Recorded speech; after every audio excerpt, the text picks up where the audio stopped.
What if the shinobi world's most unpredictable ninja, Naruto Uzumaki, wielded the ultimate adaptation power?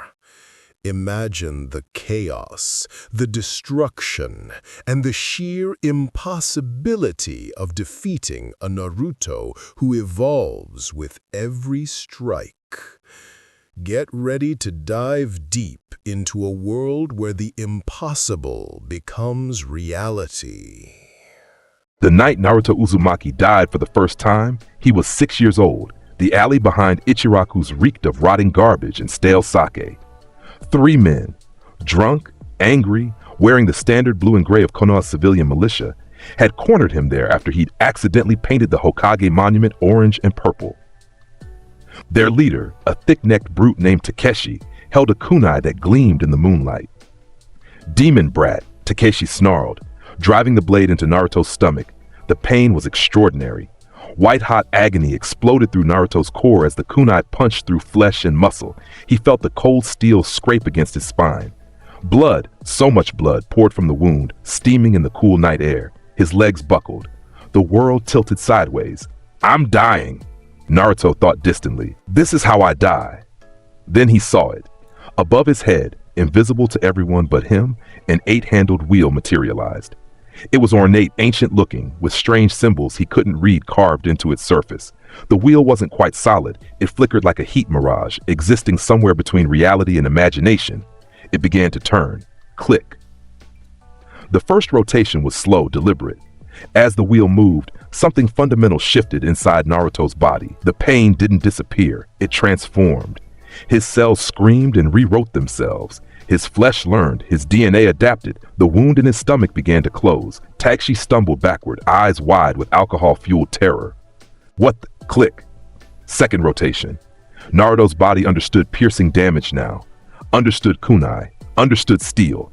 The adaptation accelerated, and the hole in his stomach sealed itself completely, new tissue knitting together at impossible speed. Blood stopped flowing. The pain faded to a dull throb. Naruto stood up, small hands pressed against his now-healed abdomen. Orange chakra flickered around his body, not the malevolent red of the Nine Tails, but something else. Something inherent to him. You're a monster!" One of the other men shrieked. Naruto grinned, and it wasn't a nice expression. Something had awakened in him when he died, something beyond just the healing. He felt powerful. He felt alive. "Yeah," Naruto said, his voice carrying an edge it had never held before. "I am. Want to see what else I can do?" The wheel above his head continued turning, and Naruto's body kept evolving. The abandoned training ground at the edge of Konoha became Naruto's laboratory over the following weeks. He discovered the truth quickly enough. The wheel, he started calling it the Dharma wheel after finding the term in an old book at the library, only appeared when he faced some kind of threat or challenge. And the more exposure he had to that threat, the more the wheel turned, until eventually he became completely immune to it. The implications were staggering. Naruto sat cross-legged in the dirt, a kunai in his right hand, his left arm extended. Without hesitation, he drew the blade across his forearm. Blood welled up immediately, and above his head, the Dharma wheel materialized and began its rotation. Click. The cut healed in seconds. Naruto made another cut, parallel to the first. Click. Click.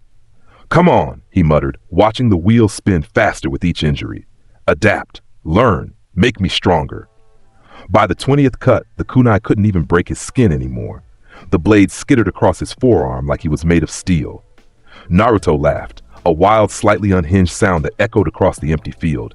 But why stop at blades? Over the next months, Naruto subjected himself to a systematic program of self-destruction and adaptation. He poisoned himself with trace amounts of toxins from the forest, letting his body learn and overcome.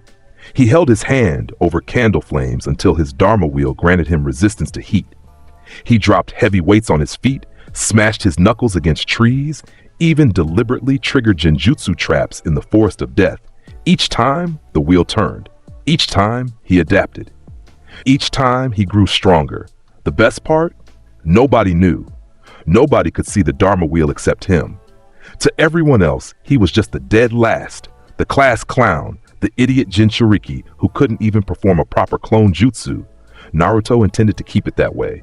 3 months after discovering his adaptation ability, Naruto decided it was time to confront the source of his power and his pain.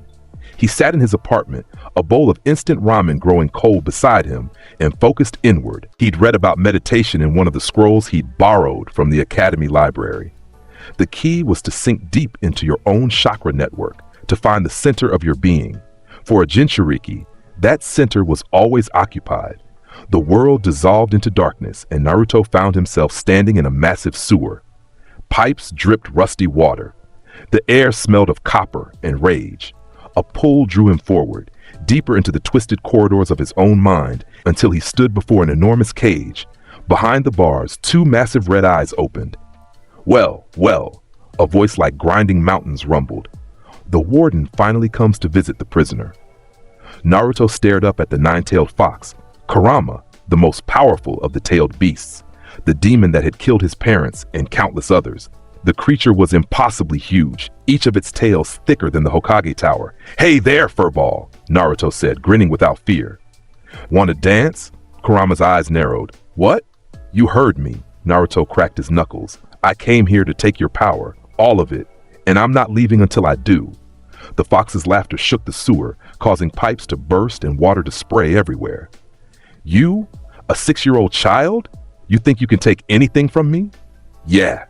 Naruto's grin widened. "Because I've got something you don't know about. And every time you hit me with that nasty chakra of yours, I just get stronger." Kurama's eyes blazed with sudden interest. "Oh, then let's test that claim." A massive paw shot through the cage bars, not physically, but in pure malevolent chakra form. The energy slammed into Naruto like a tidal wave of pure hatred and rage. It burned. It corrupted.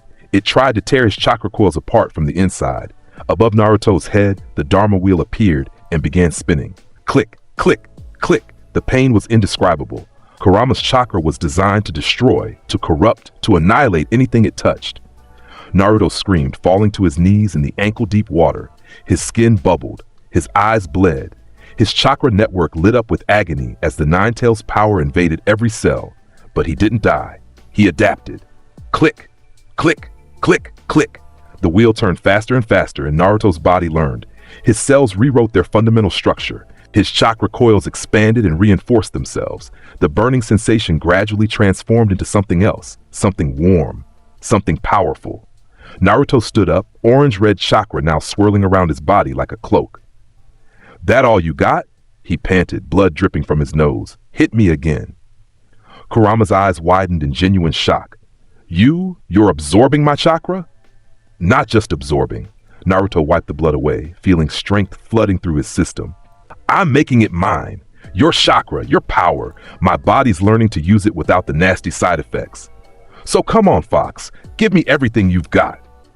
For the first time in 9 years of imprisonment, the 9-tailed fox felt something he hadn't experienced since before his capture. Curiosity.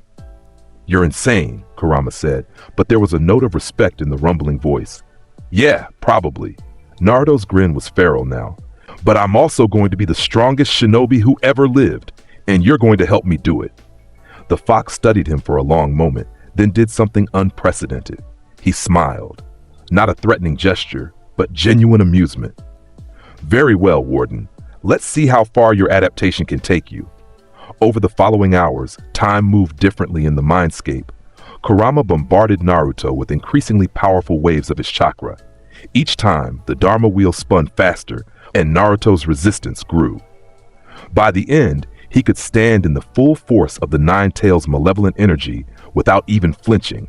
The chakra that had once been poison was now fuel. When Naruto finally emerged from his meditation, he was drenched in sweat and grinning like a maniac.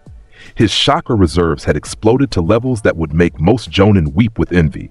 And he'd gained something else, a grudging partnership with the most powerful tailed beast in existence. He was 6 years old, and he'd just become a monster in human skin. Naruto's relationship with Kurama evolved rapidly after that first confrontation.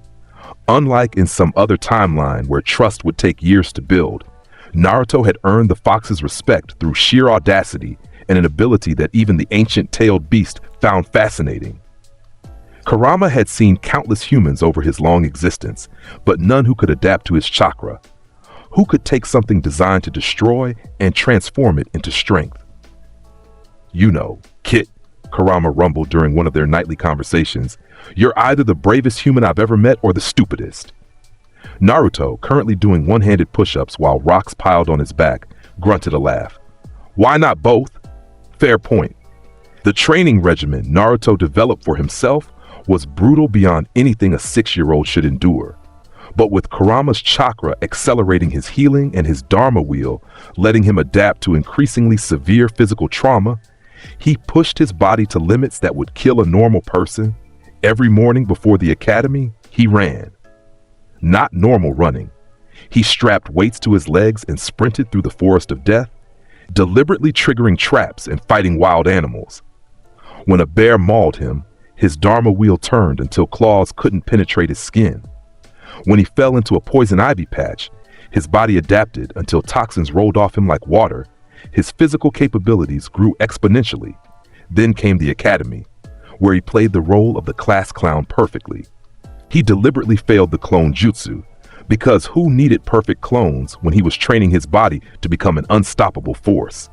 He made jokes, ate ramen, and generally acted like the idiot everyone expected the Jinchuriki to be. Only Iruka-sensei sometimes caught glimpses of something else. Sometimes, when the Chunin looked at Naruto's eyes, he saw an intelligence and focus that seemed wrong for a 6-year-old class clown. But Naruto was careful. He never revealed his true capabilities at the academy. The real training happened after classes. Everything changed the day Naruto saw Rock Lee training with Might Guy. He'd been running his usual route through Training Ground 3 when he spotted them. A mini green-clad bowl-cut kid doing handstand push-ups while his teacher, a grown man with the exact same haircut and outfit, counted enthusiastically. 498, 499, 500. Yosh! Excellent work, Lee. Thank you, Guy-sensei.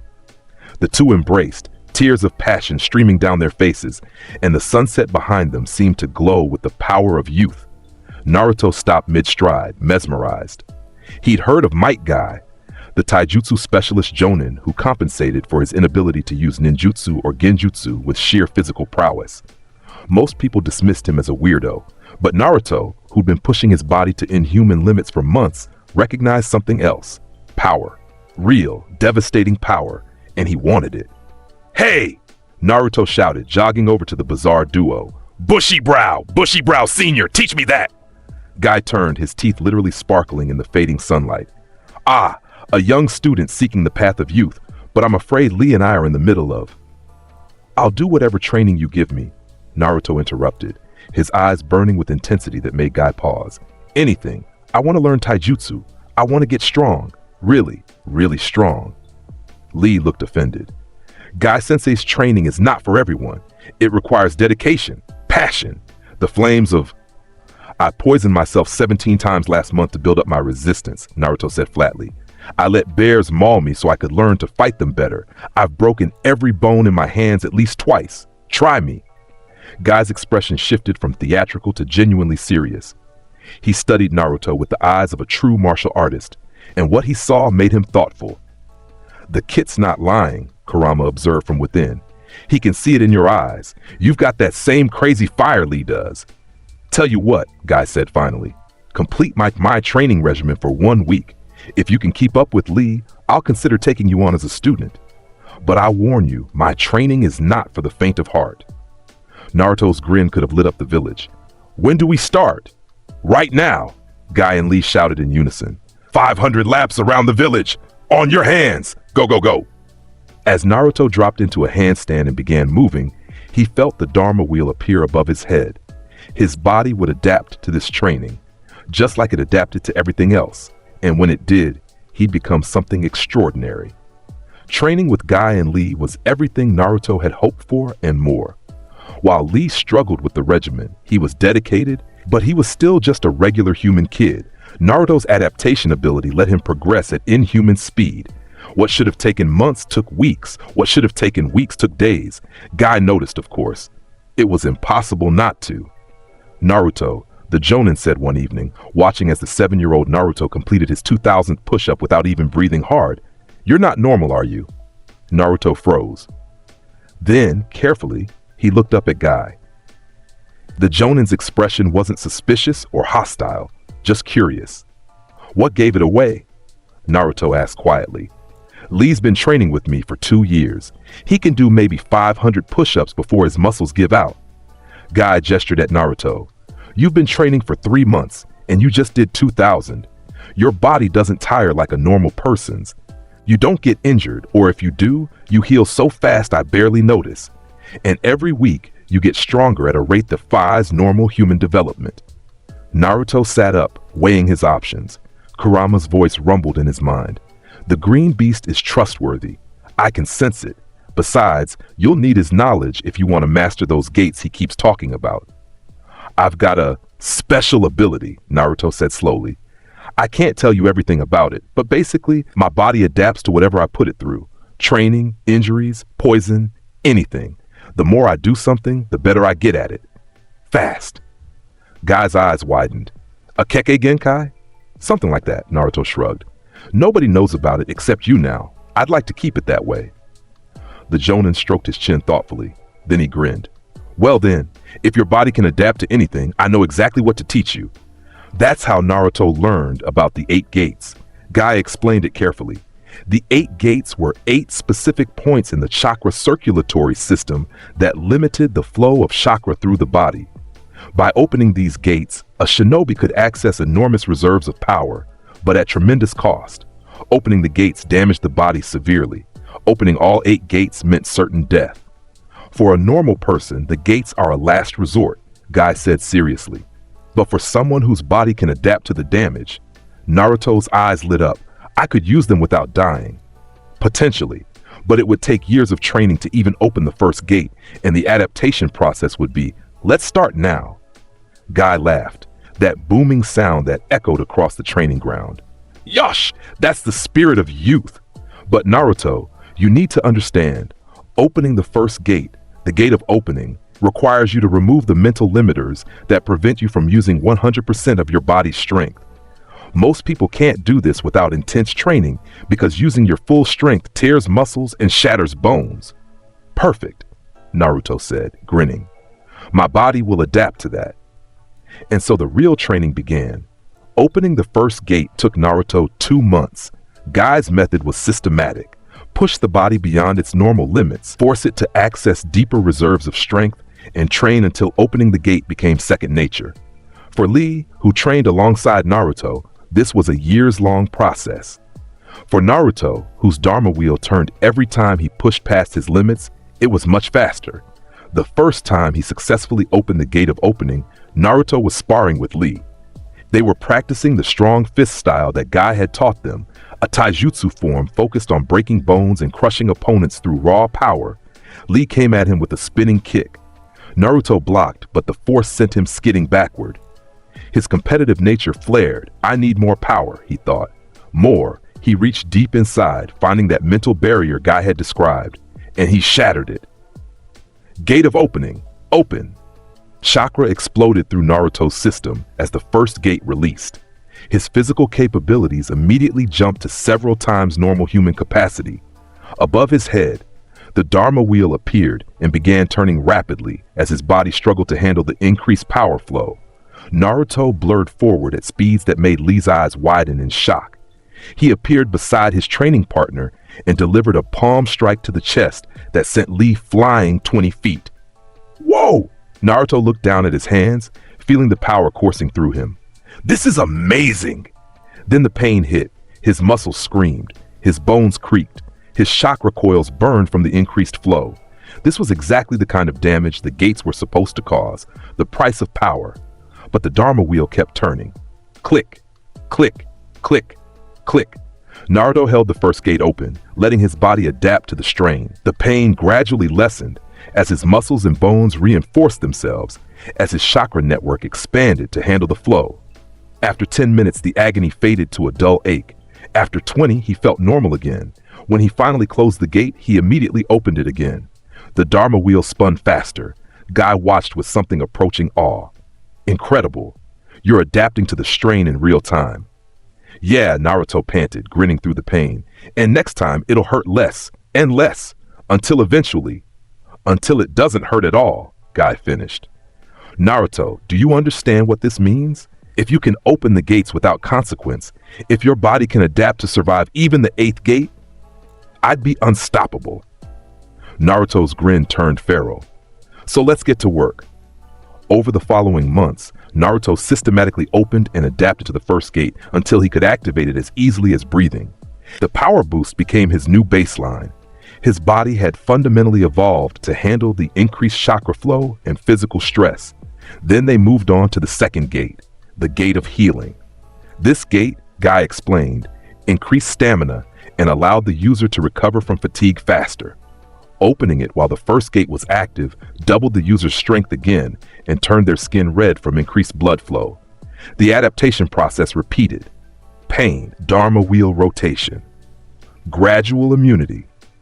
Naruto pushed through it all with the single-minded determination of someone who discovered the cheat code to power.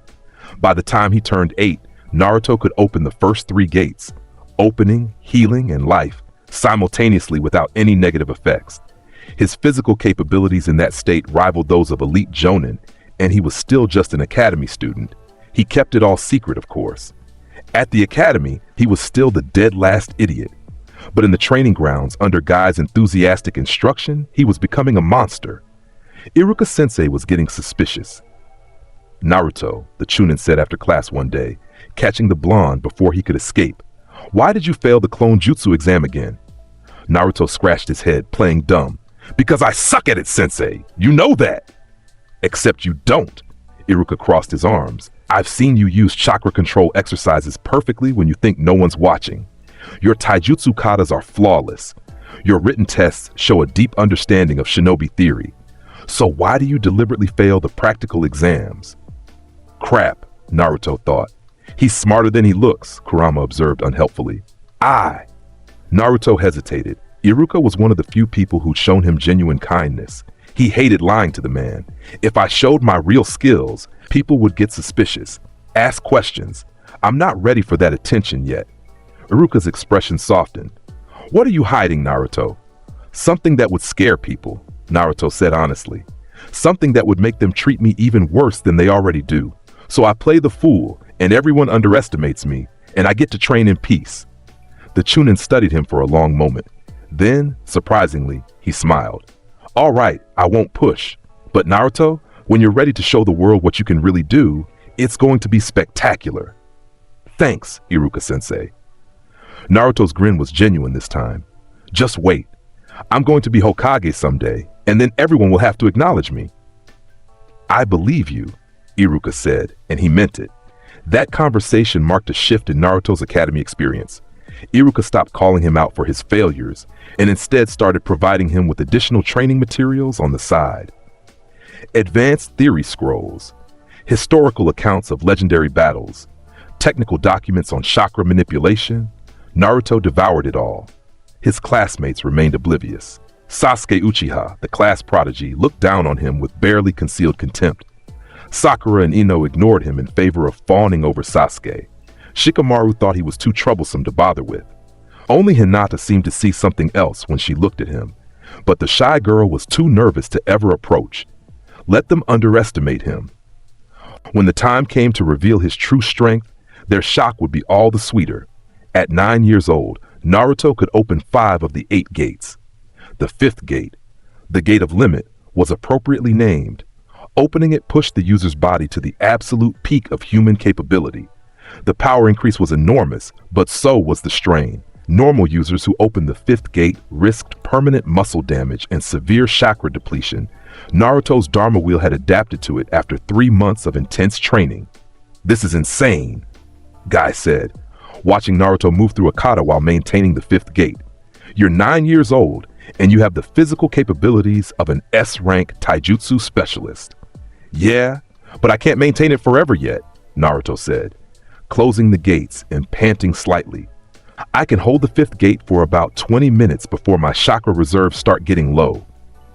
That's because you're using pure muscle power, Kurama rumbled. If you let me supplement your chakra reserves. We talked about this, Naruto replied mentally. I'm not using your chakra cloak in public yet. People would freak out. Coward. Strategic genius. Guy cleared his throat. Naruto, there's something I want to discuss with you. The Chunin exams are coming up in 6 months.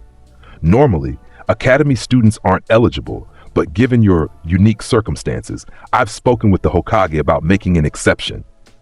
Naruto's eyes lit up. Really? The third Hokage is aware that you're training with me, though I haven't revealed the full extent of your abilities. He's agreed to let you take the Chunin exams as a genin if you pass the academy graduation exam early. Which means I'd have to actually show what I can do at the academy. Yes. No more hiding. Guy's expression turned serious. Are you ready for that? Once people see your true strength, there's no going back to being underestimated. Naruto thought about it.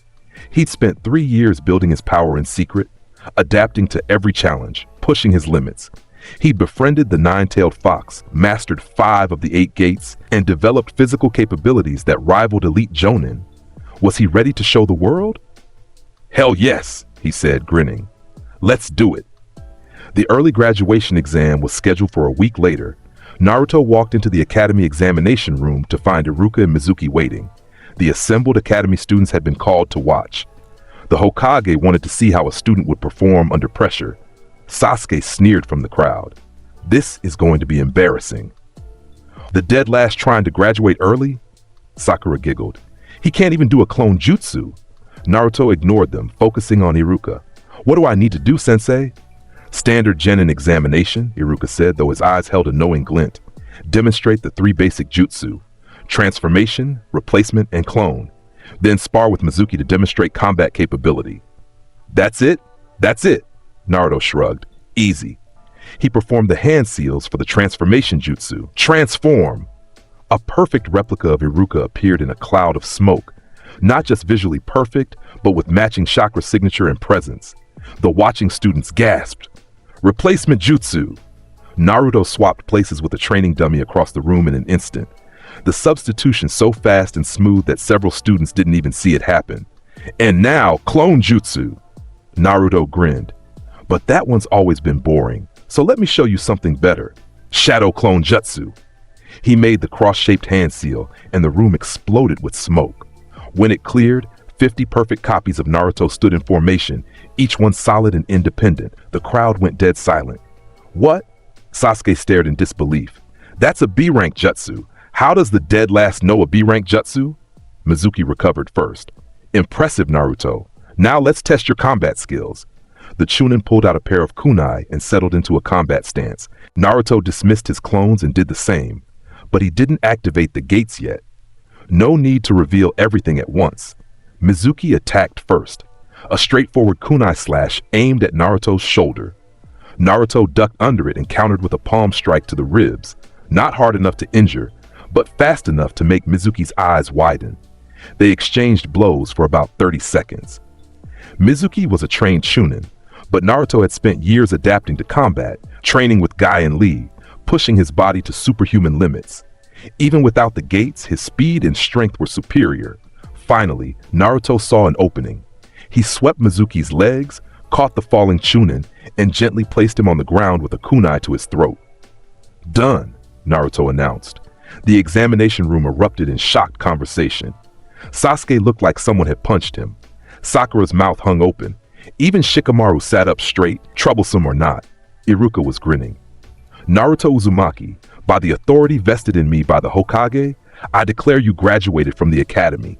Congratulations, genin. He tossed Naruto a headband, the symbol of Konoha gleaming on the metal plate. Naruto caught it and tied it around his forehead, still grinning. Thanks, sensei. This is just the beginning. Most genin were assigned to 3-person teams under a jonin instructor. Naruto, due to his unique circumstances, was assigned differently. You want me to what? Naruto asked, staring at the third Hokage in disbelief. Hiruzen Sarutobi, the aging but still formidable third Hokage, smiled kindly from behind his desk. I want you to operate as a solo genin for the next 6 months, taking missions directly from the mission desk and training with various specialists. Might Guy has recommended this approach, and I agree. But why? Because, Naruto, the Hokage said seriously, you're not like other genin. Guy has told me about your progress. Not the details of your ability, but enough to know that you need specialized training, not the standard team approach. You'll still take the chunin exams with the other candidates, but until then, you'll train with different jonin to expose yourself to various combat styles. Naruto understood immediately. More combat styles meant more things to adapt to. More things to adapt to meant more power. Who will I be training with? He asked. Guy for taijutsu, obviously. I've also arranged for you to train with Kurenai Yuhi in genjutsu, Asuma Sarutobi in weapon combat and wind chakra manipulation, and Kakashi Hake in general combat theory. The Hokage's eyes twinkled. And I'll personally teach you some techniques that might benefit from your unique learning ability. The old monkey's smarter than he looks, Kurama observed. That's incredible. Naruto was practically bouncing with excitement. When do we start? Tomorrow. But tonight, I want to give you something. The Hokage pulled out a scroll. This contains the fundamentals of the Rasengan, a technique invented by your father, the fourth Hokage. Naruto froze. My father? Minato Namikaze, the yellow flash of Konoha, the man who sealed the nine tails inside you to save the village. Hiruzen's expression was kind but firm. I know you've already discovered the fox of Naruto. I know you found a way to work with it. That's part of why I'm trusting you with this knowledge. Huh, he's known all along, Kurama said, sounding amused. Naruto took the scroll with shaking hands. His father, the legendary fourth Hokage, the man he'd been trying to emulate without even knowing why. I'll master it, Naruto promised. I'll master everything, and I'll make him proud. I have no doubt, the Hokage said softly. Naruto's training over the next 6 months was systematic and brutal. Months 1 to 2, genjutsu with Kurenai Yuhi. Kurenai was skeptical at first. Naruto, you have massive chakra reserves, which actually makes you more vulnerable to genjutsu. This might not be the best use of your... Cast a genjutsu on me, Naruto interrupted. What? Your strongest genjutsu? Hit me with it. I need to experience it to understand it. Reluctantly, Kurenai wove the hand seals. Demonic illusion tree binding. Naruto's world exploded into nightmare. He was trapped, bound to a massive tree by vines, watching as Kurenai approached with a kunai. The illusion was perfect. Every sensation felt real. Above his head, the Dharma wheel appeared. Click, click. Naruto's mind adapted. His brain learned to recognize the foreign chakra intrusion, to identify the discrepancies between reality and illusion. The first time took him 5 minutes to break free. The second time took 3. By the 10th repetition, he could break Kurenai's genjutsu in seconds. This is impossible, Kurenai said, staring. It takes years to develop genjutsu resistance this strong. Hit me again, Naruto said, grinning. Make it harder. By the end of 2 months, Naruto had adapted to every genjutsu in Kurenai's arsenal.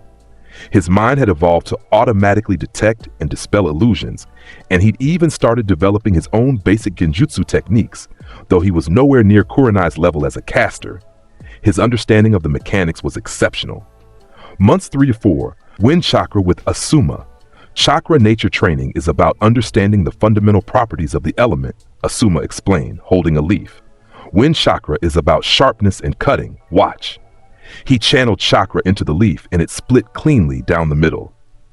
Your turn. Naruto took a leaf and focused. His massive chakra reserves made control difficult at first, like trying to use a fire hose to water a single flower. But as he practiced, as he failed and tried again, the Dharma wheel turned. His chakra control refined itself. His understanding deepened. Within a week, he could cut the leaf. Within 2 weeks, he could cut it into multiple pieces. By the end of the first month, his wind chakra was sharp enough to cut through wood. You're a natural at this, Asuma said, lighting a cigarette. Most people take months just to cut the leaf once. Naruto didn't mention that his body was literally adapting to perfect his chakra control. Instead, he asked, "Can you teach me some wind jutsu?" Asuma taught him several: wind release, great breakthrough, wind release, pressure damage, and the basics of chakra flow, the technique where you channel chakra into a weapon to enhance its cutting power. Naruto's adaptation ability meant he mastered them all in record time. Months 5 to 6. The Rasengan and combat theory. Learning the Rasengan was different from learning other jutsu because it had no hand seals. It was pure chakra control and manipulation. The technique had 3 stages: rotation, power, and combination. Naruto attacked it with typical intensity, using shadow clones to speed up the process. Each clone's experience fed back to him when it dispelled, meaning he could train with the time efficiency of 100 people. The first stage, learning to rotate chakra in his palm, took 2 days. The second stage, adding power to make the rotation visible and destructive, took a week. The third stage, combining rotation and power into a stable sphere, should have taken months. Naruto did it in 3 weeks. When he first successfully formed a complete Rasengan, the sphere of spinning chakra humming in his palm, he felt a connection to his father that transcended death. "I did it, Dad," he whispered. "I'll keep getting stronger, I promise." He immediately started working on variations. What if he added wind chakra? What if he made it bigger?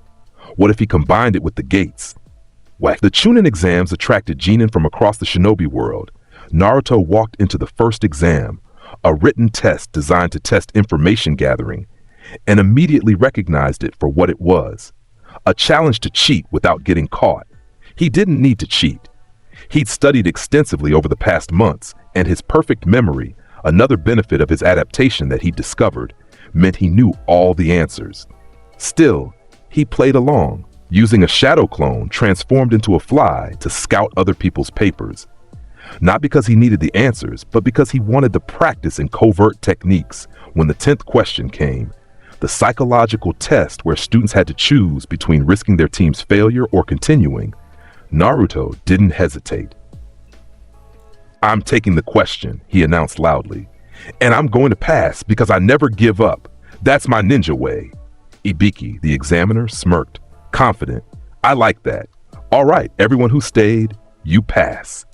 The second exam was the Forest of Death, a survival challenge where teams had to collect both an Earth and Heaven scroll while avoiding death traps in enemy teams. Naruto, operating solo, had an advantage. He didn't need to coordinate with teammates or worry about protecting anyone. He could go all out. The moment the exam started, Naruto blitzed toward the center of the forest at speeds that made Jonin look slow. He opened the first gate, then the second, then the third, his power multiplying with each release. The first team he encountered, a group from the Hidden Rain, barely had time to register his presence before he was upon them. "Sorry about this," Naruto called out cheerfully. "Strong fist, initial lotus." He kicked the first genin into the air, wrapped him in bandages mid-flight, and pile drove him into the ground hard enough to create a crater. The other 2 rain genin stared in horror. What are you?" one of them stammered. "Naruto Uzumaki, future Hokage," Naruto grinned. "Now you gonna hand over that scroll, or do I need to take it?" They handed it over. Naruto collected 6 sets of scrolls in the first hour, more than enough to pass, but he kept going. This was the perfect opportunity to test himself against different opponents, to let his Dharma wheel adapt to various combat styles. A team from Hidden Sand tried to ambush him with puppets.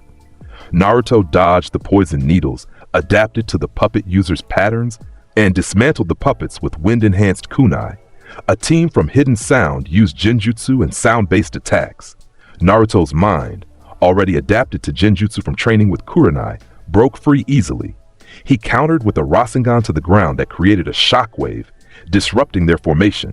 By the time the 5 days ended, Naruto had collected 23 sets of scrolls and hadn't sustained a single serious injury. When he walked out of the forest, the proctor stared. You were supposed to take 5 days," Anko, the second exam proctor, said slowly. "I got bored after day 2, Naruto admitted. "Is there lunch? I'm starving." The third exam preliminaries took place in an arena beneath Konoha Stadium. Because so many teams had passed the second exam, mostly by avoiding each other rather than fighting, the preliminary matches would reduce the number of competitors to a manageable number for the final tournament. Naruto watched the first few matches with interest. Sasuke Uchiha fought a sound genin and displayed impressive taijutsu. Sakura fought Ino in a match that was more emotional drama than actual combat. Rock Lee fought someone and won through sheer determination.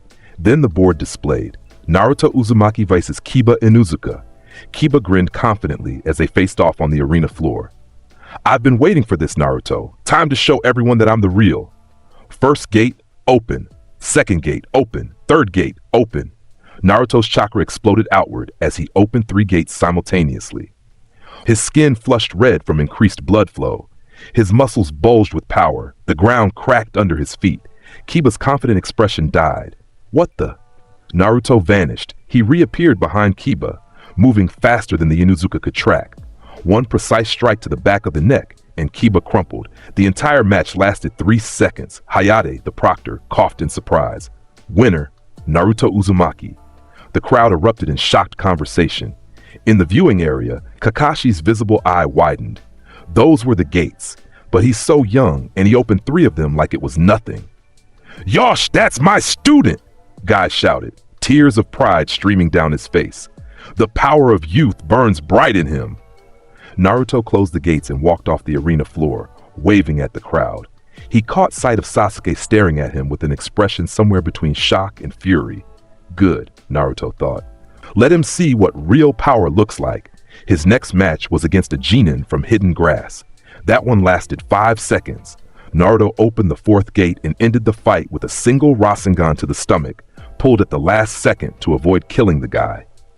The final match that mattered was drawn against Neji Hyuga, the gentle fist prodigy who believed in fate and predetermined destiny. "You can't defeat me," Neji said coldly as they faced off. "Your fate is already determined. You'll lose here." Naruto cracked his knuckles. "Fate, huh? Let me tell you something about fate, Neji. I make my own destiny, and my destiny is to become Hokage, which means I can't lose to someone like you." Foolish. Neji activated his Byakugan, the veins around his eyes bulging. "I can see all 361 of your chakra points.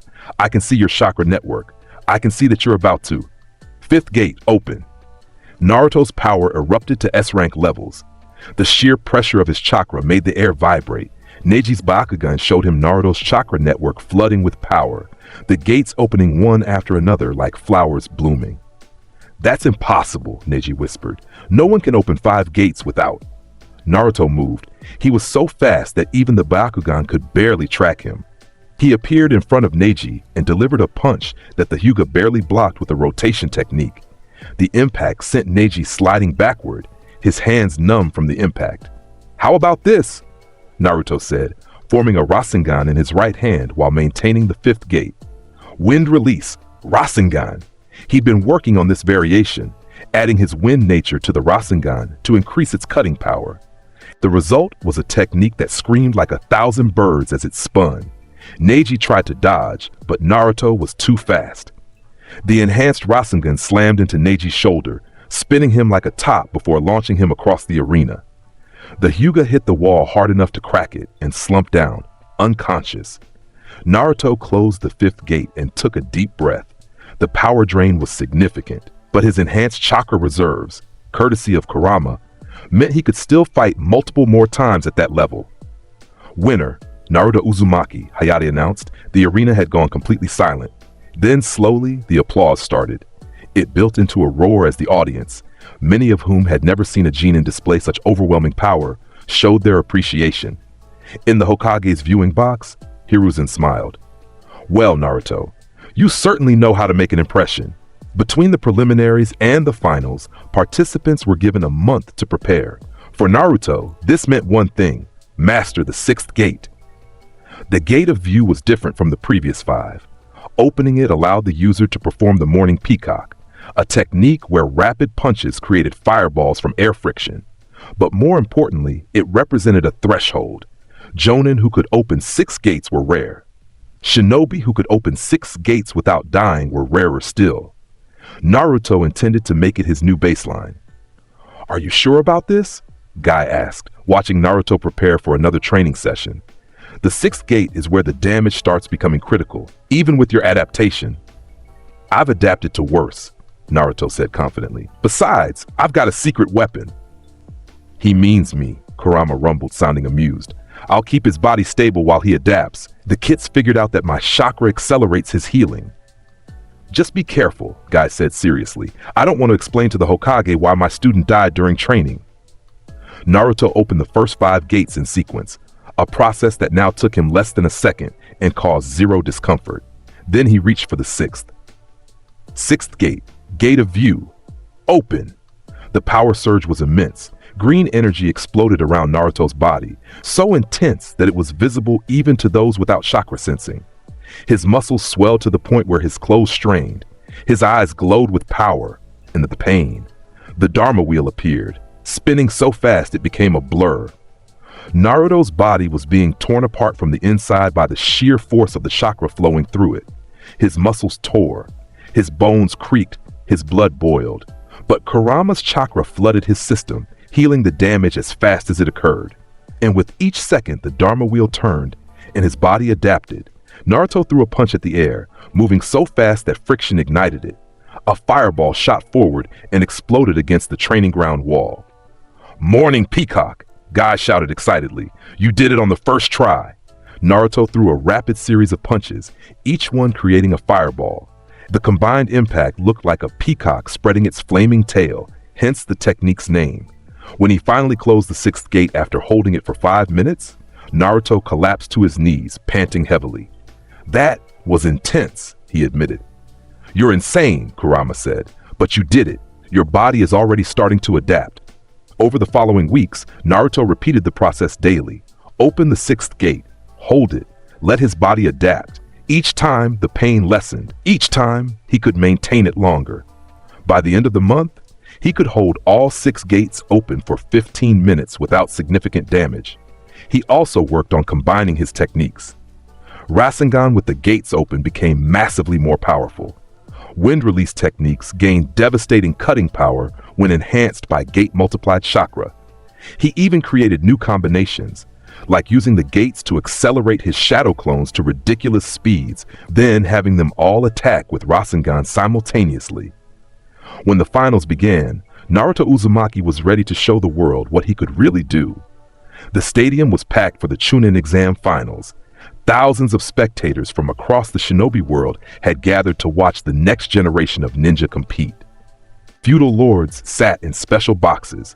Jonin analyzed the competitors. Jonin watched with a mixture of envy and awe.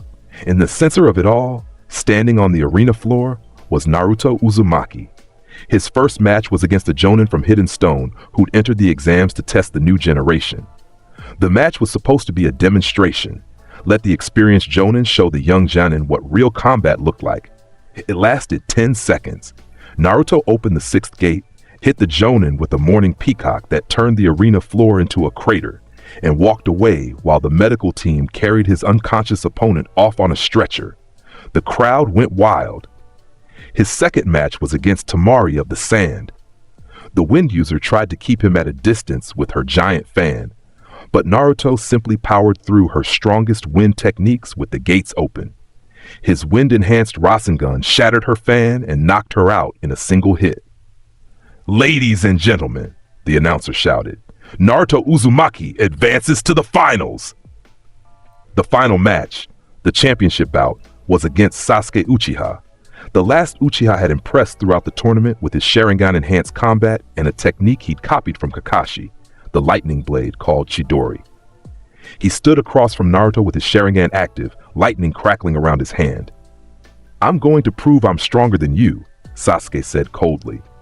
"I'm going to restore my clan's honor." Naruto smiled, but it wasn't his usual cheerful grin.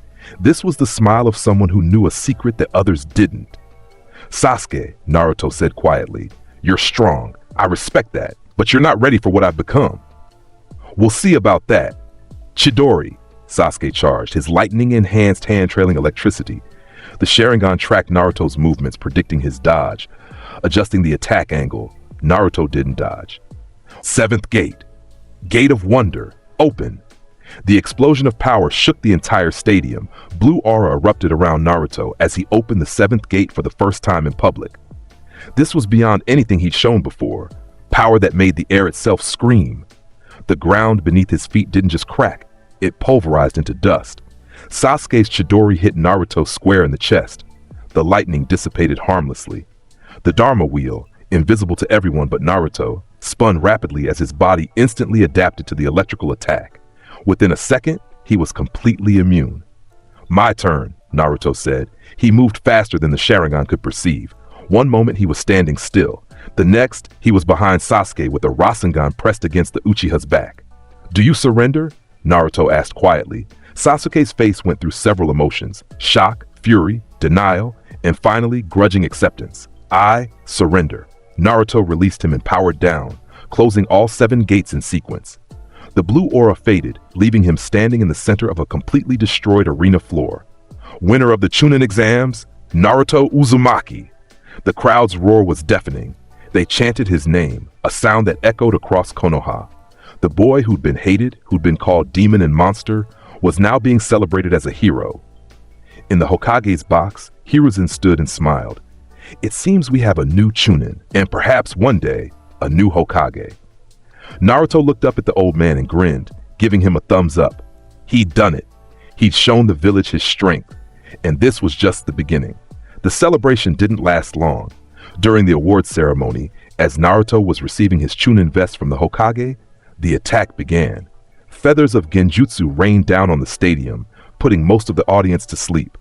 Sound and sand shinobi revealed themselves, and in the Hokage's box, Orochimaru, disguised as the Kazekage, activated a barrier and trapped the 3rd Hokage inside.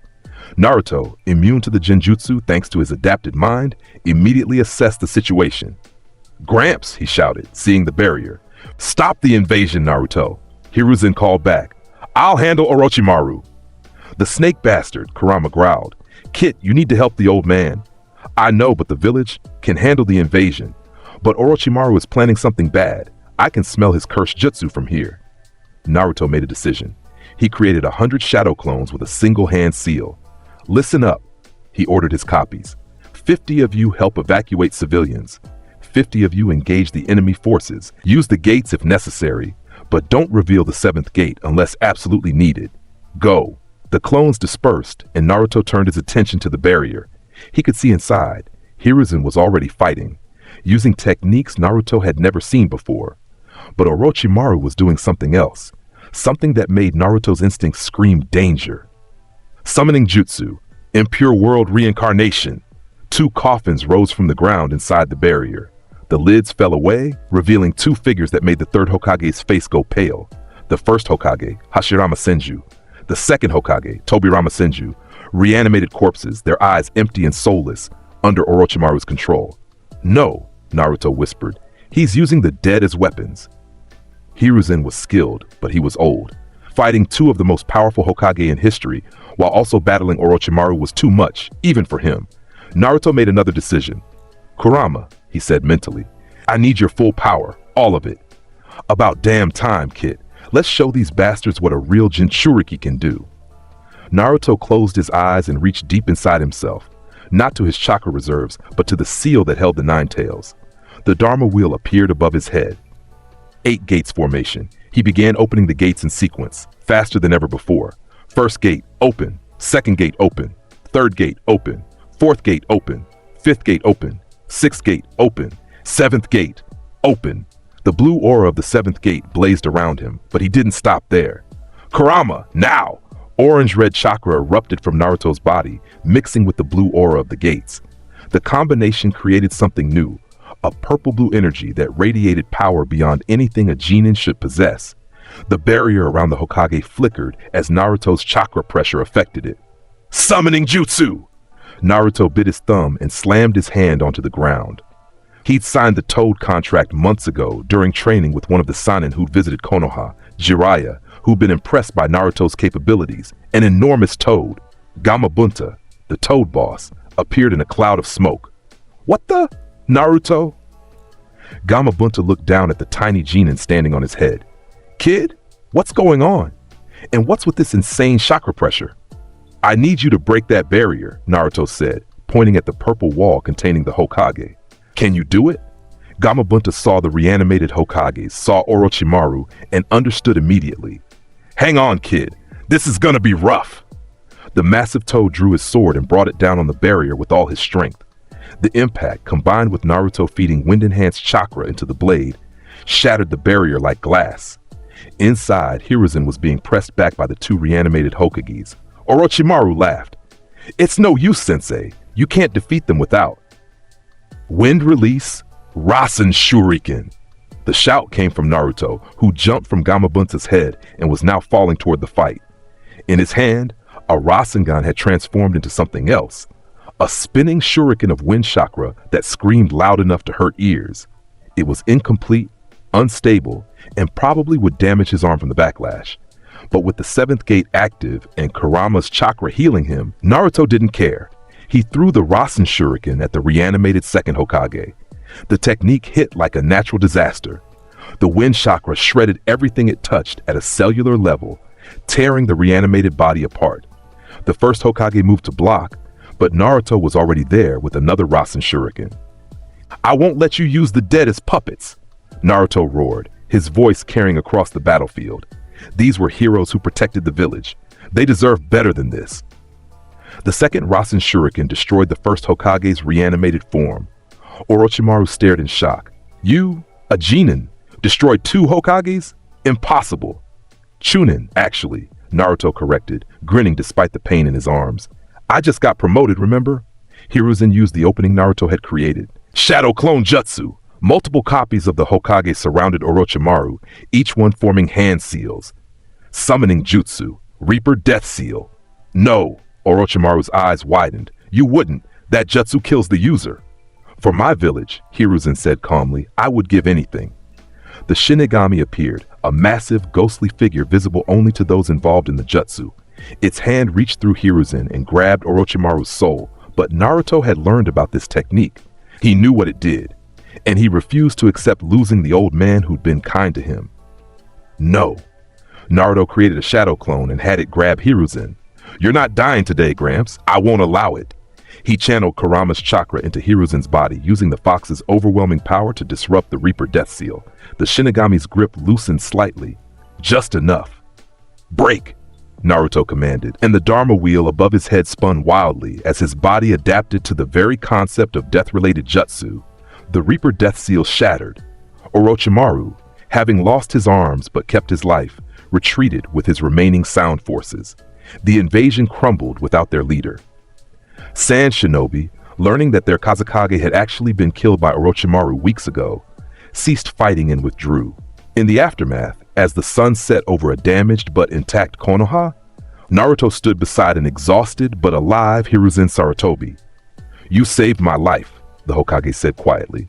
"You've saved mine plenty of times, Gramps," Naruto replied, his gates closed but Kurama's chakra still warming his system.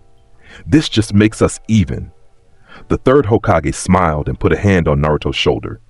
"You've proven yourself today, Naruto. Not just as a Chunin, but as a protector of this village. I'm proud of you." Naruto grinned, and for the first time in his life, the smile was completely without shadow. The village had seen him fight for them. They'd seen him save their Hokage. They'd seen him as a hero. The demon brat was dead. Naruto Uzumaki had taken his place. The week following the invasion was chaotic. Konoha had survived, but the damage was significant. Buildings needed repair. Civilians needed medical attention. And most importantly, the shinobi forces needed reorganization after losing several jonin in the fighting. Naruto spent most of that week helping with reconstruction.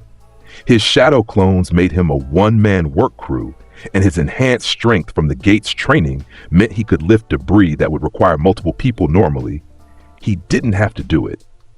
As a Chunin, he could have just taken missions from the desk like normal.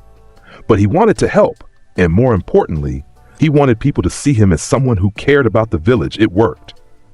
"Hey, Naruto," a civilian woman called out as he helped rebuild her shop. "Thank you so much.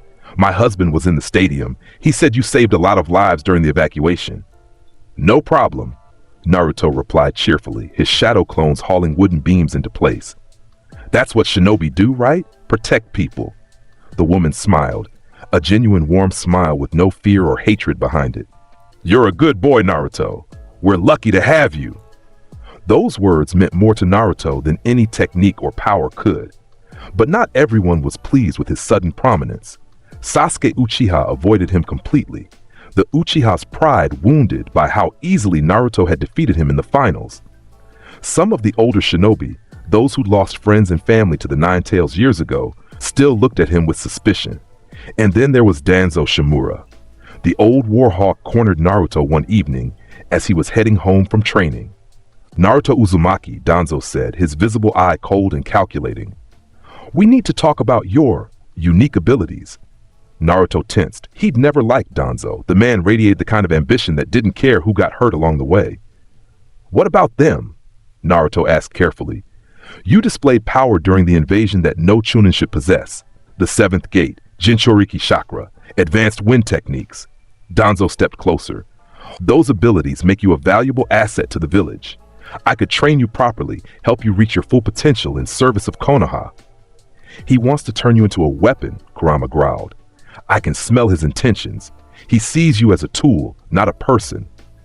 Thanks, but no thanks, Naruto said, his voice hard. I've got plenty of teachers already. I don't need another one. Danzo's eye narrowed.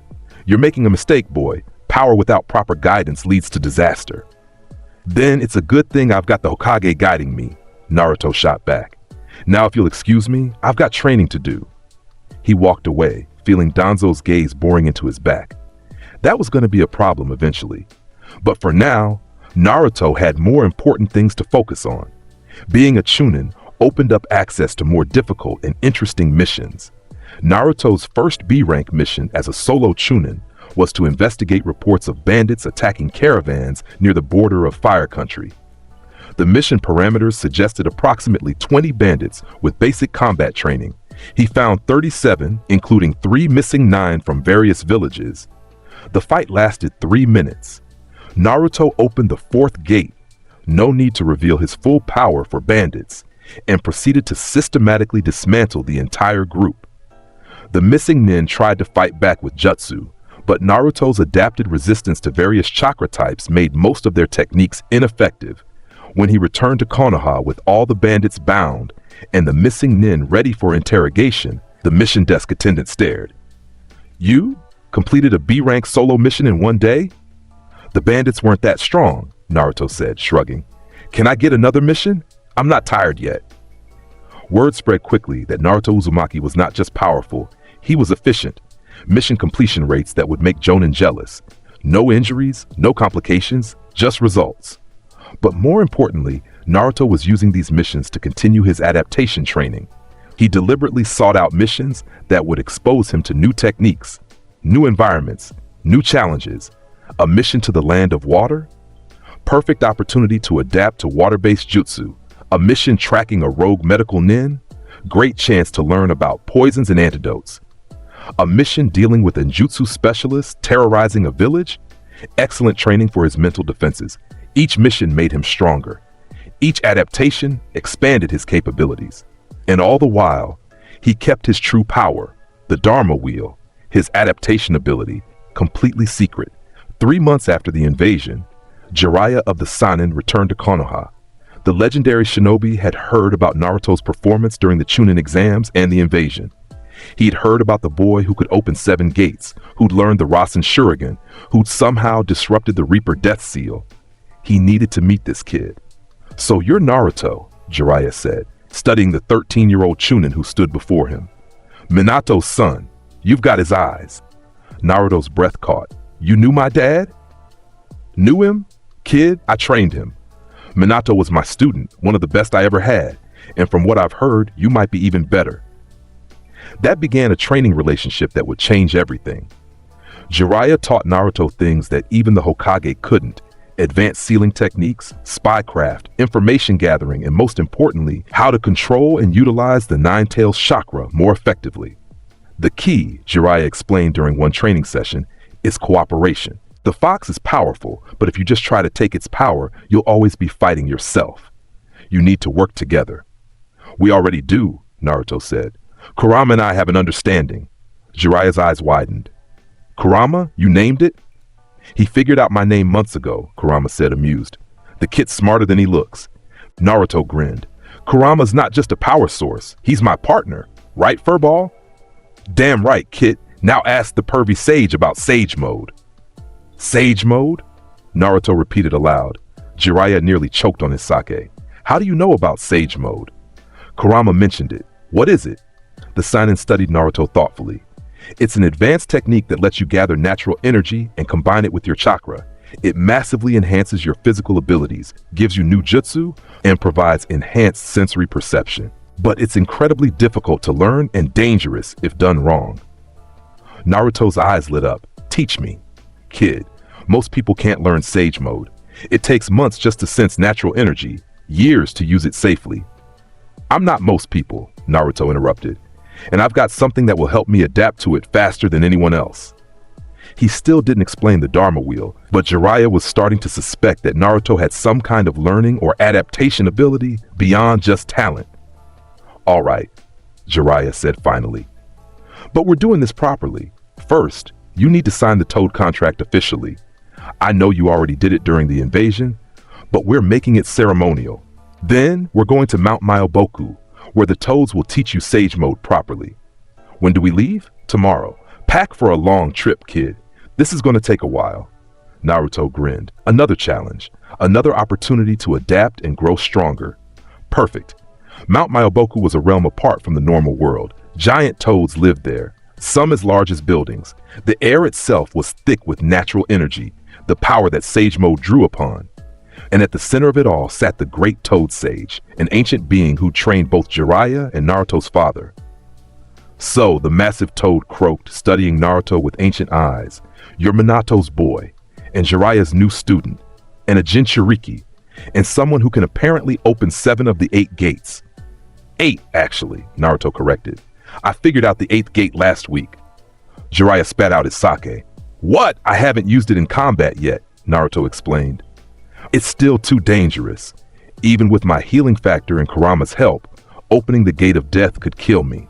But I've adapted to opening it for short bursts, maybe 3 seconds before the damage becomes critical. The great Toad Sage chuckled, a sound like rocks tumbling. Interesting. Very interesting. You have a unique gift, young one. The ability to adapt and evolve beyond normal limits. Such power could make you great or destroy you. I'll take my chances, Naruto said confidently. Then let's begin. Sage Mode requires perfect balance between your physical energy, spiritual energy, and natural energy. You must remain perfectly still while gathering nature energy, letting it mix with your chakra in equal proportions. If you gather too much natural energy, you'll turn to stone. And if I turn to stone, then you die, the sage said bluntly. This is why Sage Mode is so dangerous. One mistake and it's over. Naruto grinned. Good thing I don't make the same mistake twice. The training began with learning to sense natural energy. For most people, this took weeks or months of meditation. For Naruto, whose adapted senses could detect everything from chakra to killing intent, it took 3 days. The Dharma Wheel appeared above his head as he sat motionless, and with each rotation, his body learned to sense the subtle energy that permeated everything in nature. I can feel it, Naruto said, his eyes closed. It's everywhere, in the air, the ground, the trees. Good, Jiraiya said, surprised by his student's rapid progress. Now comes the hard part. You need to draw that energy into yourself and balance it with your chakra. Naruto tried. Immediately, stone began spreading across his skin as he drew in too much natural energy. His body was turning to stone, a permanent, fatal transformation. But the Dharma Wheel spun and Naruto's body adapted. The stone receded. His cells learned to process natural energy more efficiently. He tried again, drawing in less this time. Stone spread. The wheel turned. Adaptation occurred. He tried again, and again, and again. After 2 weeks, Naruto could draw in natural energy without turning to stone. After a month, he could maintain the balance needed for Sage Mode. When he finally achieved it, when his eyes shifted to have the distinctive toad-like pupils of Sage Mode, the power rush was incredible. His physical abilities multiplied several times over. His sensory perception expanded to cover kilometers. He could sense danger before it arrived, and most importantly, he could use sage techniques. Frog Kata! Fukasaku, one of the elder toads, demonstrated the technique. In Sage Mode, your attacks extend beyond your body, carried by natural energy. You can hit opponents without touching them. Naruto practiced the technique, and true to form, his Dharma Wheel adapted. Within days, his Frog Kata was as good as Fukasaku's. Within weeks, he'd combined it with the gates to create a fighting style uniquely his own. And then he tried something no one had attempted before. What if, Naruto said to a horrified Jiraiya, I opened the 8 gates while in Sage Mode? You die, Jiraiya shouted. Kid, the strain of the 8th gate is already fatal. Adding Sage Mode to that would. Naruto opened the first gate while in Sage Mode. The combination was extraordinary. The gate's multiplier applied to his sage-enhanced capabilities, creating power that defied belief. The Dharma wheel spun wildly, adapting to the combined strain. He opened the second gate. The third. The fourth. Naruto, stop! Jiraiya begged. This is insane! Naruto opened the fifth gate. Sixth, seventh. The power radiating from him shook Mount Myoboku. Toads fled in terror. The ground cracked. The air itself seemed to scream. And then for just 1 second, Naruto opened the eighth gate. Gate of death open. Red aura exploded around him. So intense it looked like blood. His power jumped to world-ending levels. In that 1 second, Naruto Uzumaki possessed strength that could challenge gods. Then he closed it, dropped out of sage mode, and collapsed, gasping. "You absolute maniac," Kurama said, though there was admiration in the fox's voice. "You actually did it. You opened all 8 gates with sage mode active and survived." "Barely," Naruto panted, feeling Kurama's chakra healing the catastrophic damage. "That was intense, but now my body knows what it feels like. Next time, I'll last 2 seconds, then 3. Eventually you'll be able to fight at that level without dying," Jiraiya finished, shaking his head in amazement. "Kid, you're gonna change the world." Naruto grinned weakly. "That's the plan." After 6 months at Mount Myoboku, Naruto returned to Konoha, a completely different shinobi. He could now use sage mode at will, though maintaining it required stillness to gather natural energy. He'd mastered the frog kata and several sage techniques. And he'd adapted his body to handle combinations of power that should be impossible. Gates plus sage mode, Kurama's chakra plus gates, all 3 combined in desperate situations. He was 13 years old and possessed capabilities that would make most Kage nervous. The village had changed in his absence. Sasuke had left, defected to Orochimaru in search of power to kill his brother. A retrieval mission had been launched, led by a newly minted chunin named Shikamaru, but it had failed. Sasuke was gone. "I should have stopped him," Naruto said to Hiruzen when he heard the news. "You weren't here," the Hokage replied gently, and Sasuke made his choice. "We can only hope that someday he'll choose to return." Naruto wasn't so sure. He'd seen the darkness in Sasuke's eyes during their fight in the Chunin exams. That wasn't the kind of darkness that just went away, but he had other concerns now. "Gramps," Naruto said seriously, "I need to tell you something about my abilities, something I've kept secret from everyone except Kurama." He explained the Dharma wheel, the adaptation ability, how every challenge, every injury, every exposure to new phenomena made him stronger permanently, how he'd used it to master the gates, sage mode, Kurama's chakra, everything. Hiruzen listened without interrupting. When Naruto finished, the old Hokage was quiet for a long moment. "That's remarkable," he said finally, "and terrifying." "Naruto, do you understand what you're describing? Unlimited adaptation means that theoretically, there's no limit to how strong you could become." "I know, that's why I've kept it secret. If the wrong people found out, they'd either try to weaponize you or destroy you as a threat." Hiruzen nodded. "You were right to keep it hidden. But Naruto, such power comes with responsibility. What do you intend to do with it?" Naruto met his eyes firmly. "I'm going to become Hokage. I'm going to protect this village and everyone in it. And I'm going to create a world where kids like me, Jinchuriki, orphans, people who are different, don't have to suffer." The third Hokage smiled, and it was filled with pride and sadness. "You sound just like your father. He would be proud of you, Naruto, as am I. Then help me get stronger.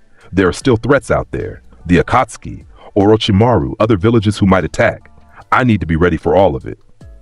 "Then we'll prepare you," Hiruzen agreed. "But first, there's someone I want you to meet." The person turned out to be Tsunade Senju, the legendary medical nin and granddaughter of the first Hokage. She'd returned to Konoha after Jiraiya had convinced her to take up the mantle of fifth Hokage. Hiruzen was retiring after his near-death experience during the invasion, and the village needed strong leadership. "So you're the brat everyone's talking about," Tsunade said, studying Naruto with sharp eyes. "The kid who can open 8 gates, use sage mode, and partner with the 9 tails without going crazy." "That's me," Naruto grinned. "And you're the greatest medical nin in the world, right? I've read about your techniques." Tsunade blinked, then smirked. "At least you're not an idiot. All right, kid, I'm going to be the new Hokage, which means I need to know exactly what you're capable of. Show me." They went to a training ground, and Naruto demonstrated. First, he opened the gates in sequence up to the 7th, showing how he could maintain them without damage. Tsunade's medical knowledge let her see what was happening. His body was reinforcing itself in real time, adapting to the strain.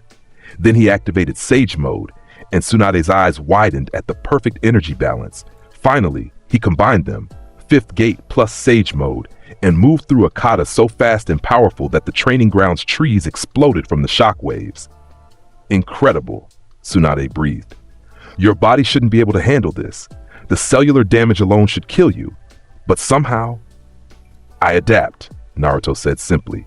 My body learns and evolves. It's like, I don't know, like I'm a living experiment in human potential. Tsunade was quiet for a moment, her medical mind racing through possibilities. Then she grinned. Kid, how would you like to learn medical ninjutsu? Naruto blinked. Really? Think about it. If your body can adapt to anything, that includes the fine chakra control needed for medical techniques. And with your healing factor and the Nine Tails' help, you could develop medical jutsu that normal people can't use, techniques that are too chakra intensive or too risky. The slug woman makes a good point, Kurama said. Medical knowledge would make you even harder to kill. All right, Naruto agreed enthusiastically. Teach me. And so began another training arc. Tsunade taught Naruto medical ninjutsu, starting with basic healing techniques and gradually working up to more advanced procedures. His adaptation ability meant he mastered chakra control exercises in days that took other students months.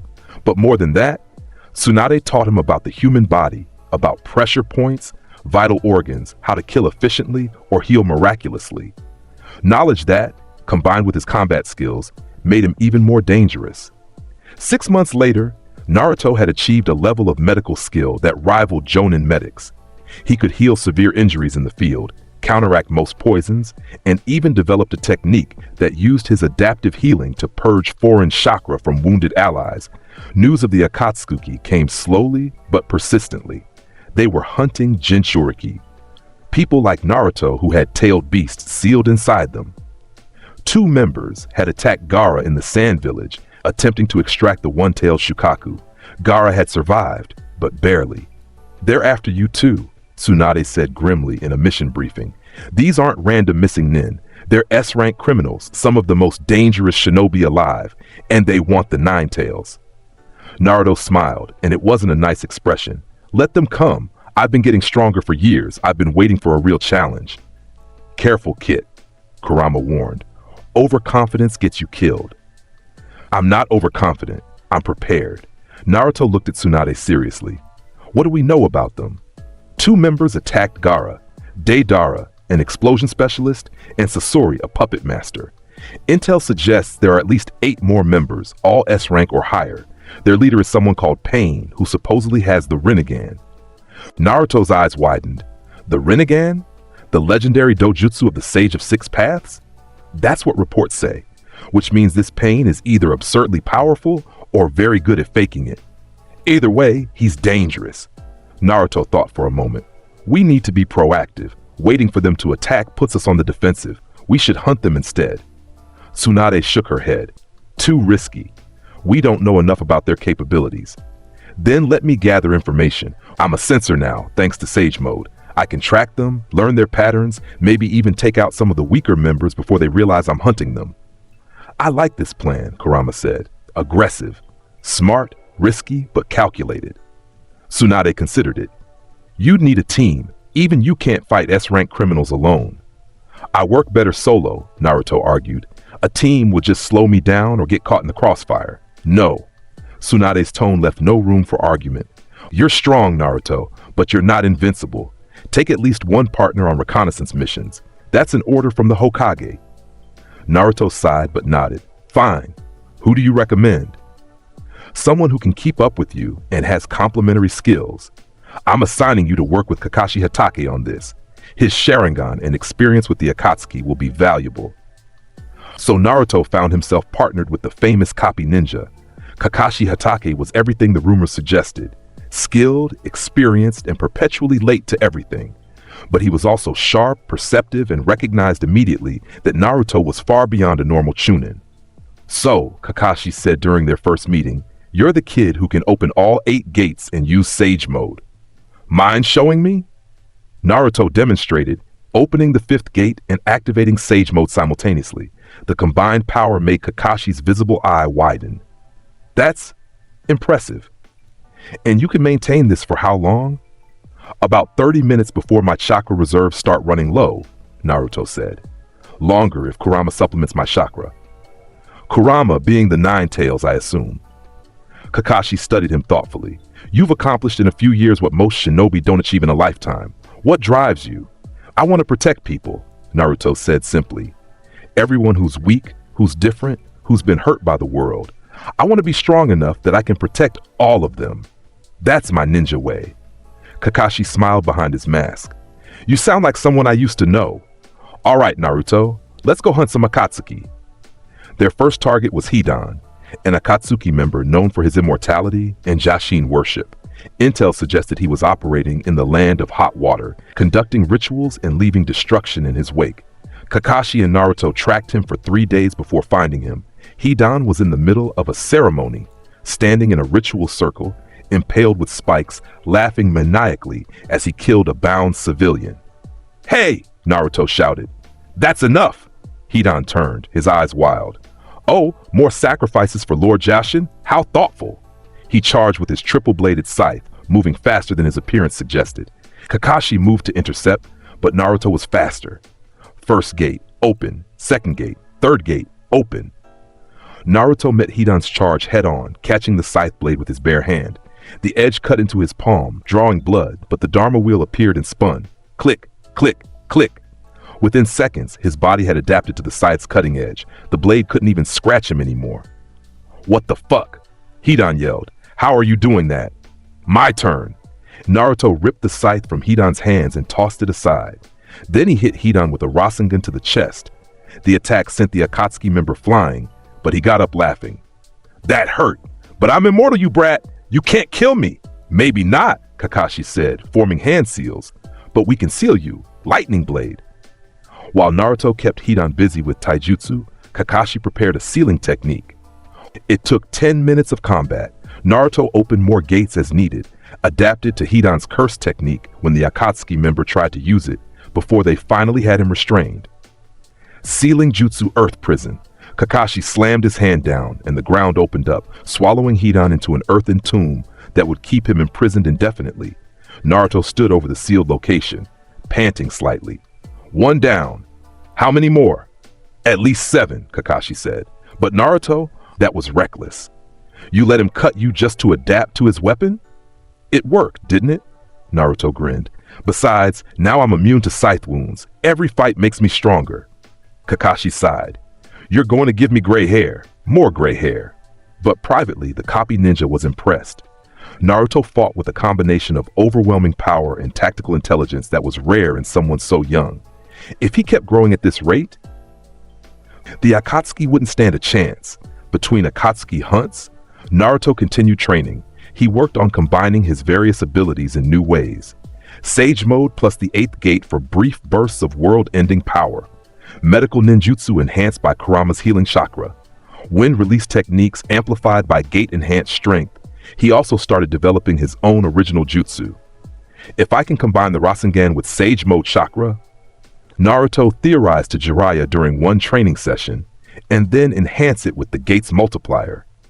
The result was a technique he called the Sage Art, Giant Rasengan. It was massive, the size of a small building, and contained so much power that using it without the gates would drain all his chakra. But with the 5th gate open, providing enhanced chakra flow and physical capability, he could form and throw it without collapsing afterward. When he tested it on a mountain, the peak simply ceased to exist. Obliterated. Gone. That's an S-rank technique, Jiraiya said, staring at the destruction. Maybe higher, though. You realize you've created something that could level a village, right? Yeah, Naruto said quietly. That's why I'll only use it when I have to. But I needed to know I could do it, just in case. He also worked on his adaptation ability more deliberately, exposing himself to various challenges. He trained in the land of snow to adapt to extreme cold. Until he could walk naked through blizzards without feeling discomfort, he fought skilled genjutsu users, to further refine his mental defenses until even Sharingan illusions couldn't affect him. He studied Fuinjutsu with the village's sealing specialist, adapting to the complex chakra patterns until he could write master-level seals. Each adaptation was permanent, each skill stacked on top of the others.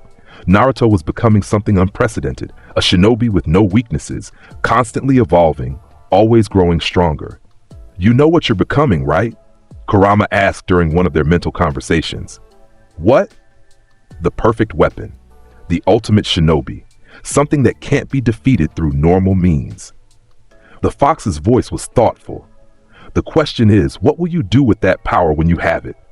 Naruto thought about all the people who'd suffered in his life, the orphans, the outcasts, the weak who got crushed by the strong.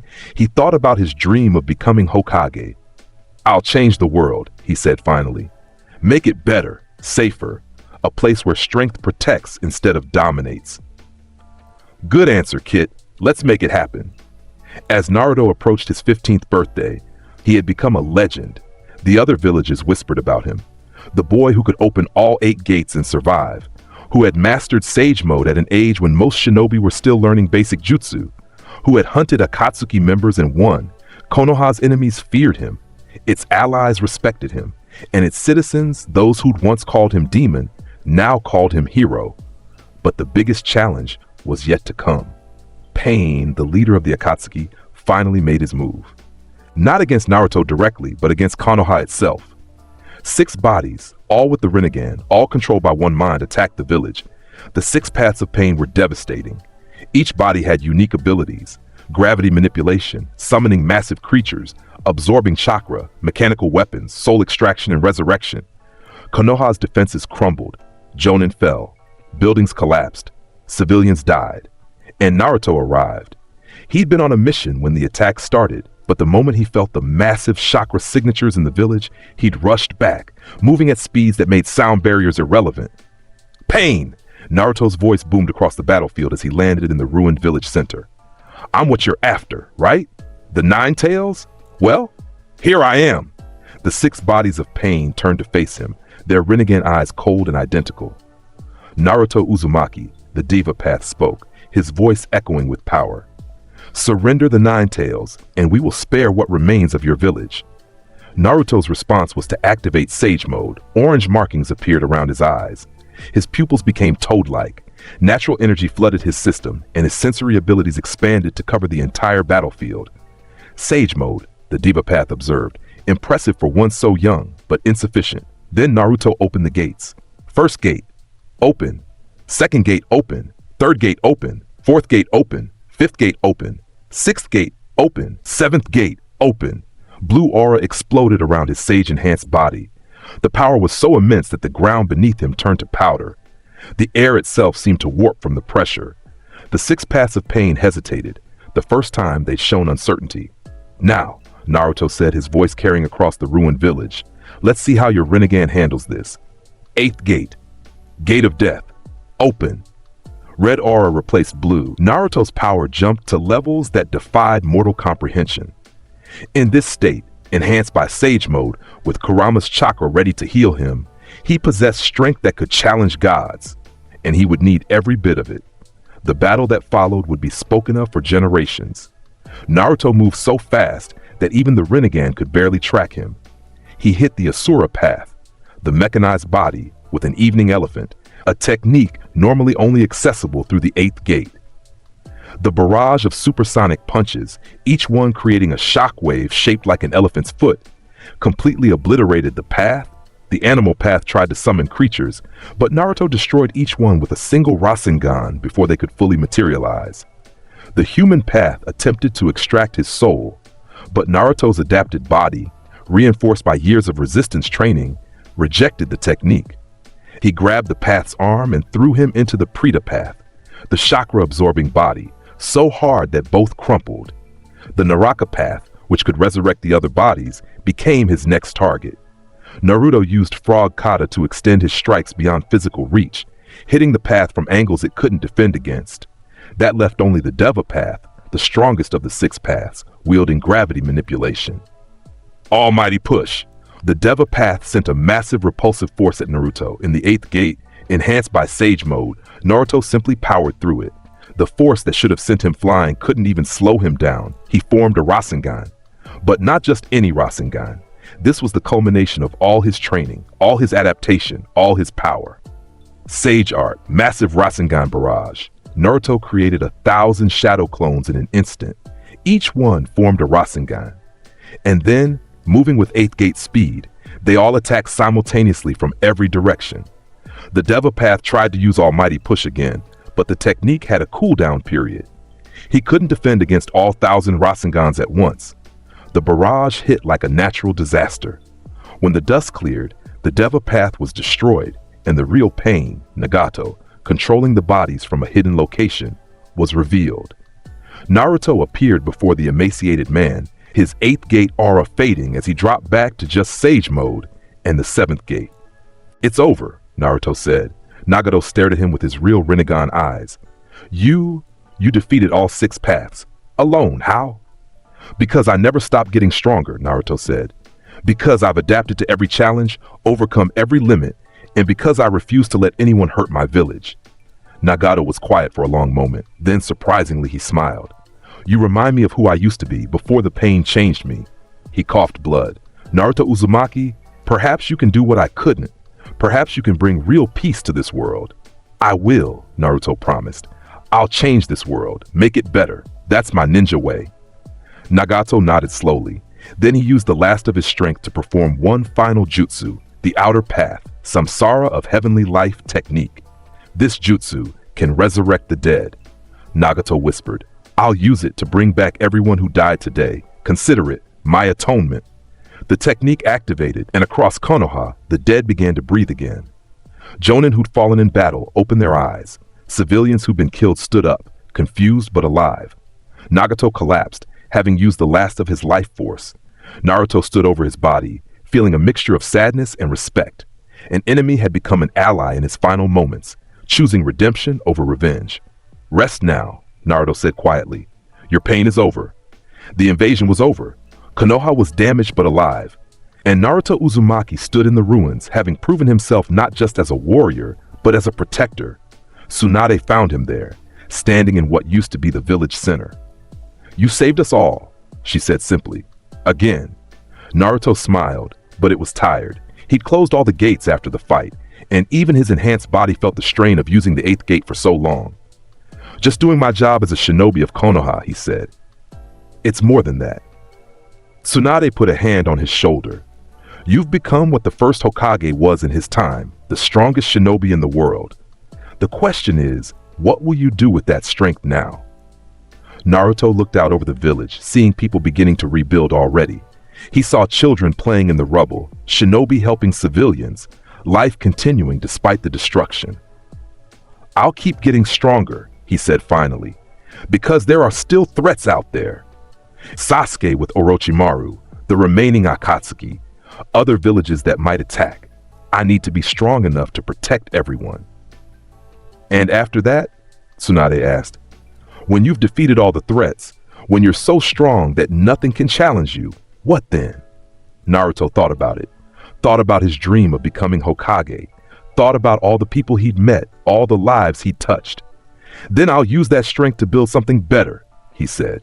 "A world where villages don't need to fight each other, where kids don't grow up as weapons, where being different doesn't make you a target."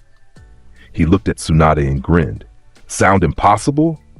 "It sounds like exactly what a Hokage would say," Tsunade replied, smiling. "And for what it's worth, Naruto, I think you'll do it. I think you'll change everything." Naruto looked up at the Hokage monument, at the faces of the previous leaders carved into the mountain. Someday, his face would be up there too. But more than that, he'd be remembered as the shinobi who adapted to every challenge, who overcame every limit, who protected everyone. The boy who'd been called Demon was now Konoha's greatest hero. And this was just the beginning. His adaptation had no limits, his potential had no ceiling, and his determination would never waver. The world would learn what it meant to face Naruto Uzumaki, the adaptive shinobi, master of the 8 gates, Sage Mode wielder, partner of the 9 Tails. But for now, he had a village to help rebuild. There would be time for world changing later. Naruto Uzumaki's journey through Part 1 was complete, but his story, the story of unlimited adaptation and unwavering resolve, was just beginning. And whatever challenges lay ahead, he would face them the same way he'd faced everything else, by adapting, evolving, and becoming stronger than anyone thought possible. That was his ninja way. The reconstruction of Konoha took 3 months. During that time, Naruto worked alongside everyone else, his shadow clones hauling debris, his enhanced strength rebuilding structures, his medical ninjutsu healing those still recovering from Pain's invasion. But even as he helped rebuild the physical village, he knew bigger threats loomed on the horizon. The Akatsuki wasn't finished. Sasuke was still out there with Orochimaru, growing stronger with each passing day. And according to intelligence Jiraiya had gathered before his death during the Pain invasion, a death Nagato's revival technique couldn't undo because his body had been lost at sea, there was someone even more dangerous pulling strings from the shadows, Madara Uchiha, or someone claiming to be him. "You're thinking too hard again," Kurama observed from within the seal. "I can feel your brain working overtime." Naruto sat atop the Hokage monument, looking out over the village as the sun set. "Just planning ahead. We beat Pain, but that was just one threat. There's still so much out there. And you'll adapt to all of it, like you always do." The fox's voice held absolute confidence. "You've grown stronger than I ever imagined possible, kid. At this point, I'm not sure what could actually challenge you." Naruto grinned. "Don't jinx it. The moment you say that, the universe throws something crazy at me. Bring it on. I want to see what could possibly make you struggle now." Below, Naruto spotted Tsunade heading toward the Hokage Tower. She'd been spending long hours managing the village's recovery and dealing with the political fallout from the invasion. Other villages were watching Konoha carefully, trying to gauge its strength after such a devastating attack. What they didn't know was that Konoha now had Naruto Uzumaki, a weapon so powerful that he alone could defend the entire village against any threat. "Oi, Naruto!" Guy's voice boomed from below. "Come down here. I have something to discuss with you." Naruto dropped from the monument, using just enough chakra control to land softly beside his former teacher. Guy looked as energetic as ever, despite having fought extensively during the invasion. "What's up, Guy-sensei?" "Lee and I have been talking," Guy said, his eyes serious despite his usual enthusiasm, "about your mastery of the 8 gates. You've surpassed even me, Naruto. You can open all 8 gates and survive, something I never thought possible." "Your training made it possible," Naruto said honestly. "Without learning from you, I never would have mastered them." "Perhaps, but you've taken them to a level beyond anything I imagined." Guy's expression turned contemplative. "I want you to teach Lee the secret of your survival, how you managed to use the 8th gate without dying." Naruto hesitated. He couldn't explain the Dharma wheel, his adaptation ability that let him survive impossible strain. But Lee was Guy's student, and if anyone deserved to learn. "I can't teach him exactly what I do," Naruto said carefully. "My body works differently, something to do with Kurama's healing factor and my own unique physiology. But I can teach him techniques to minimize the damage, ways to recover faster, methods to push the boundaries safely." Guy nodded, understanding the unspoken message. "That's all I ask. Lee's dream is to prove that hard work alone can match genius. If you can help him achieve even a fraction of your gate mastery, it would mean everything to him." "I'll do it," Naruto agreed. "Tell him to meet me tomorrow at Training Ground 3. As Guy left, Naruto felt a familiar chakra signature approaching. He turned to find Kakashi walking up, his visible eye curved in what might be a smile behind the mask. "Naruto, the Hokage wants to see you." Tsunade's office was crowded when Naruto arrived. Shikamaru was there, having taken over much of Konoha's strategic planning. Kakashi leaned against the wall. Several Onbu stood at attention, and in the center of it all, Tsunade sat behind her desk with a scroll that radiated dangerous importance. "We've received intelligence," Tsunade said without preamble. "The remaining Akatsuki members are gathering for something big, and they're not alone." She unrolled the scroll, revealing a map with several marked locations. Kisame Hoshigaki, Zetsu, and the one calling himself Madara have been spotted coordinating with Sasuke Uchiha and what remains of Orochimaru's forces. Naruto's eyes narrowed. Sasuke's working with the Akatsuki now? It appears so. After Orochimaru's death? Wait, Orochimaru's dead? Naruto interrupted. Sasuke killed him 3 months ago, Kakashi explained. Took his power and formed his own team. Apparently, he's decided the best way to destroy Konoha is to join forces with our enemies. Naruto's fists clenched. He'd hoped Sasuke might eventually come to his senses, might choose to return to the village. But this was betrayal on a whole new level. Where are they? Naruto asked, his voice dangerously calm. That's the problem, Shikamaru said, pointing at the map. They're splitting up, multiple targets across different countries, all moving simultaneously. It's coordinated chaos designed to divide our forces. Then I'll handle it, Naruto said simply. Tsunade raised an eyebrow. You're going to handle multiple S-rank criminals and Sasuke Uchiha simultaneously? Shadow clone jutsu. Naruto made the hand seal and 50 perfect copies appeared in the office, each one radiating the same overwhelming power as the original. Each clone can open the gates and use Sage mode. Each one has access to all my techniques. And most importantly, he grinned confidently, each one is strong enough to handle any of these threats alone. The room went silent. Even Tsunade, who'd seen Naruto's power firsthand, looked impressed. You've gotten even stronger, she said quietly. I never stop adapting, Naruto replied. Now where do you need me? Shikamaru stepped forward, his analytical mind already formulating a strategy. If you're serious about using clones to handle multiple locations, Kisame is terrorizing the Land of Water. Zetsu has been spotted near the Land of Earth, and Sasuke's team is heading toward an old Uchiha compound in the Land of Lightning. And this Madara person? Naruto asked. Unknown location. But if he's as dangerous as legends suggest, he'll reveal himself when his plans are disrupted. Tsunade looked at Naruto seriously. Are you sure about this? Even with your power, fighting this many battles simultaneously is exactly what I've been training for, Naruto finished. I've adapted to every challenge so far. These guys will be no different. He turned to his clones. You know what to do. Take them down hard. No mercy for those who threaten the village. Go! The clones dispersed in flashes of yellow. Naruto had learned the Flying Thunder God technique during his time skip training, placing markers across the elemental nations for exactly this kind of situation. The original Naruto remained in the office, along with one additional clone. This clone stays here to protect the village, Naruto explained. Just in case this is all a diversion for another attack on Konoha. The real me is going after Sasuke personally. Kakashi pushed off from the wall. I'm coming with you. Me too, came a voice from the doorway. Sakura Haruno stepped in, her training under Tsunade having transformed her into a formidable medical nin and combat specialist. Team 7 should face Sasuke together. Naruto looked at both of them and nodded. All right, but when we get there, you both stay back. Sasuke's mine. Naruto, Sakura started.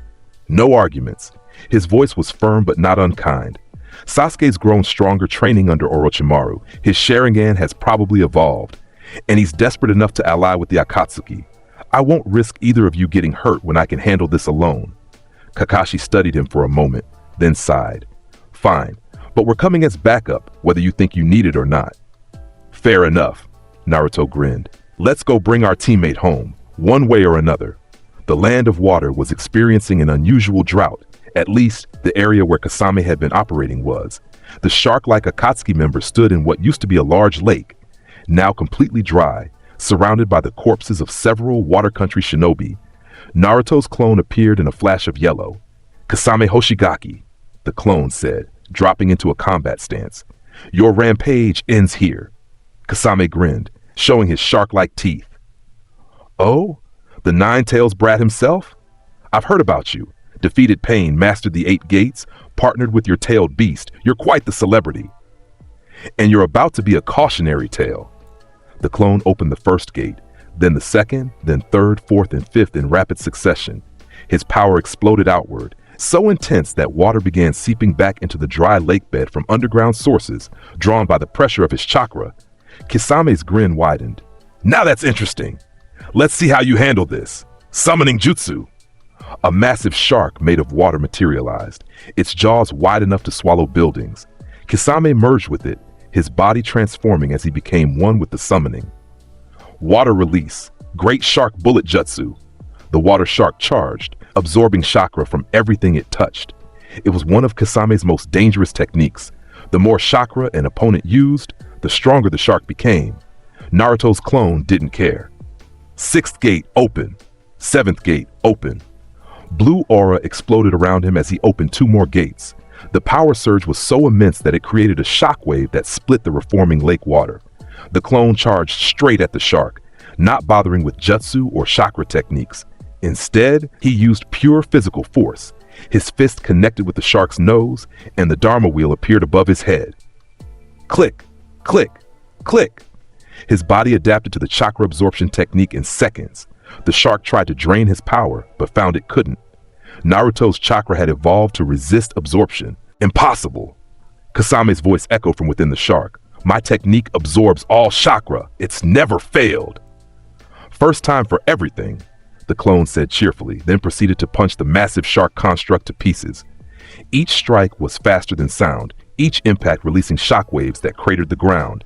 Within 30 seconds, the shark was destroyed and Kasame was ejected, bleeding and broken. The clone stood over him, not even breathing hard. Any last words? Kasame laughed, coughing blood. Yeah, you're a monster kid, a real monster. Madara was right to fear you. Madara fears me? Naruto asked, interested. Why do you think we're all moving at once? He's trying to keep you busy while he... Kasame's eyes widened, realizing he'd said too much. While he what? The clone demanded, but Kasame bit down on something in his mouth. A suicide pill. His body convulsed once, then went still. Damn, the clone muttered. He'd wanted more information. Still, the confirmation that Madara feared him was useful. And now Kasame was neutralized, one down. In the land of Earth, another Naruto clone tracked Zetsu through a dense forest. The plant-like Akatsuki member was harder to find than the others. His ability to merge with vegetation made him nearly impossible to detect through normal means. But Naruto's Sage Mode sensory abilities went beyond normal, sensing natural energy and life force itself. I know you're here, Zetsu. The clone called out, standing in a clearing. Come out and face me, or I'll burn this entire forest down. Now, White Zetsu's voice came from everywhere at once. That would be such a waste of good trees. And strategically foolish, Black Zetsu's darker voice added. You destroy your own concealment along with ours. Who said I need concealment? The clone activated Sage Mode, orange markings appearing around his eyes. I can sense every living thing in a 10-kilometer radius. You've got nowhere to hide. Multiple Zetsu copies erupted from the ground, surrounding the clone from all directions. Dozens of them, maybe hundreds, all attacking simultaneously with wood-release techniques that should have been impossible for anyone but the first Hokage. The clone didn't bother opening the gates. Wind release. Rasen Shuriken. He formed the technique in each hand, something only possible with perfect chakra control, and threw them in opposite directions. The wind-natured Rasengan variants expanded as they flew, their range increasing to cover the entire clearing. The Rasen Shuriken shredded every Zetsu copy at a cellular level. Wood-release constructs disintegrated. The forest floor was scoured clean. And in the aftermath, only the original Zetsu remained, half emerged from a tree trunk. Impressive, Black Zetsu said, but you're fighting a clone of us. The real Zetsu is elsewhere. I know, the clone said, forming another Rasen Shuriken, which is why I'm going to make you tell me where. He threw the technique not at Zetsu, but at the tree the creature was merged with. The Rasen Shuriken's wind chakra didn't just destroy the tree, it severed Zetsu's connection to the earth itself, forcing the plant creature fully into the physical world. Now, the clone said, appearing behind Zetsu with a kunai to its throat, talk. Where's the real you and what is Madara planning?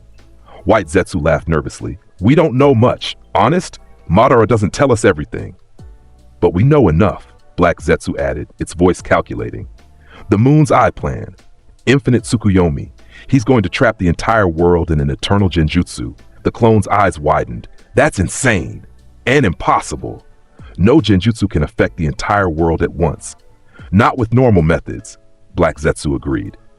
But with the power of all 9-tailed beasts, focused through the Geto statue, channeled by the Rinnegan, it becomes possible. Then I'll just have to stop him, the clone said simply.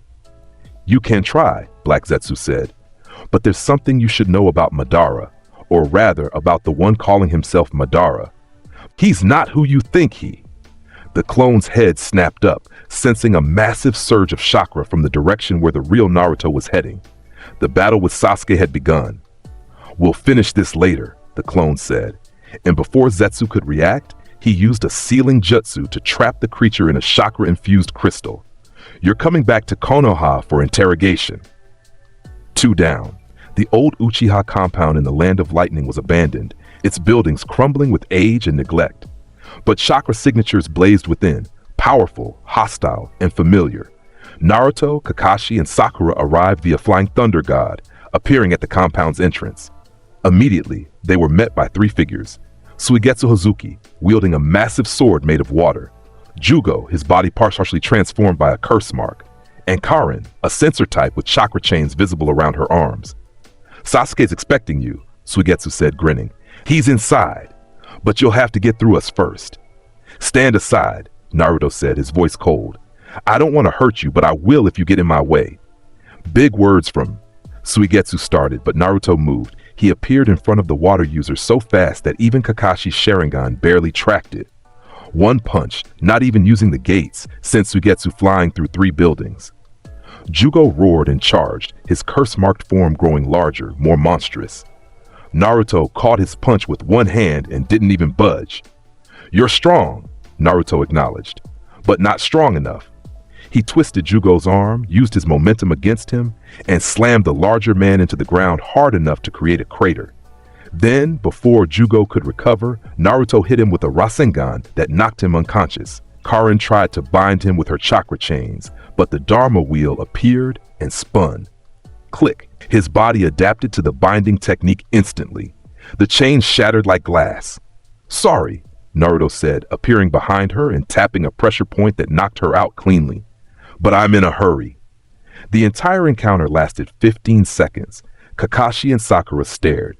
They'd known Naruto was strong, but this casual dominance over 3 skilled shinobi was something else entirely. "Stay here and watch them," Naruto ordered. "Make sure they don't cause trouble. Sasuke's mine." He walked toward the main building, not bothering to hide his approach. His chakra blazed like a beacon, announcing his presence to anyone with sensing abilities. Inside the compound's central chamber, Sasuke Uchiha waited. The last time Naruto had seen him was during the Chunin exam finals, where Naruto had utterly dominated their fight. But the Sasuke standing before him now was different. His chakra felt darker, more refined. His Sharingan had evolved to the Mangekyo stage, the 3 Tomoe replaced by a new pattern, and standing beside him was a masked man in an orange spiral pattern, the one calling himself Madara. "Naruto," Sasuke said, his voice emotionless. "I knew you'd come." "Of course I came," Naruto replied, studying both of them. "You're my teammate, my friend. Did you really think I'd let you throw your life away working with terrorists?" "Friend?" Sasuke laughed bitterly. "You never understood. I don't need friends. I need power. Power to kill Itachi. Power to restore my clan. Power that you've hoarded while pretending to be everyone's hero." "I haven't hoarded anything," Naruto said calmly. "I trained hard, overcame challenges, and protected people. That's what shinobi do." "No," the masked man interrupted, his voice distorted by the mask. "That's what pawns do. Real shinobi, real warriors, take power by any means necessary. They don't wait for others to grant them strength." Naruto's eyes narrowed.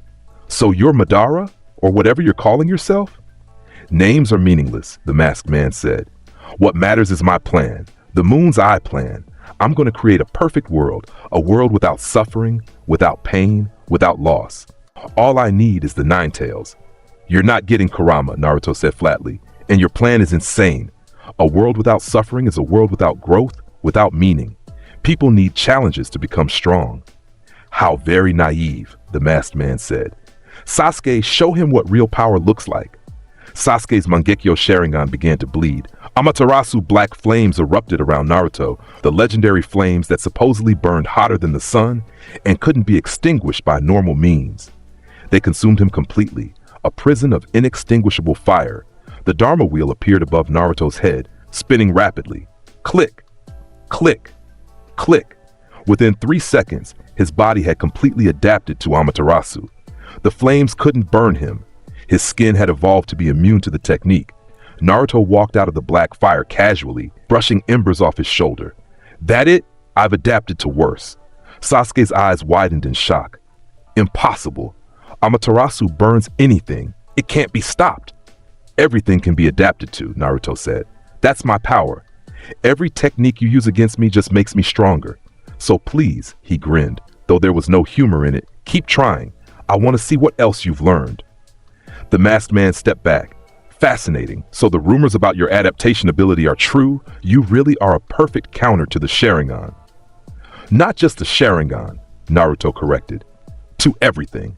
Now, are we fighting or talking? Because I've got other Akatsuki members to deal with after this. Sasuke's pride, already wounded by their previous encounter, shattered completely. He'd spent years training, had awakened the Mangekyo Sharingan, had absorbed Orochimaru's power, and Naruto still treated him like an afterthought. Don't you dare look down on me! Sasuke roared, his chakra exploding outward.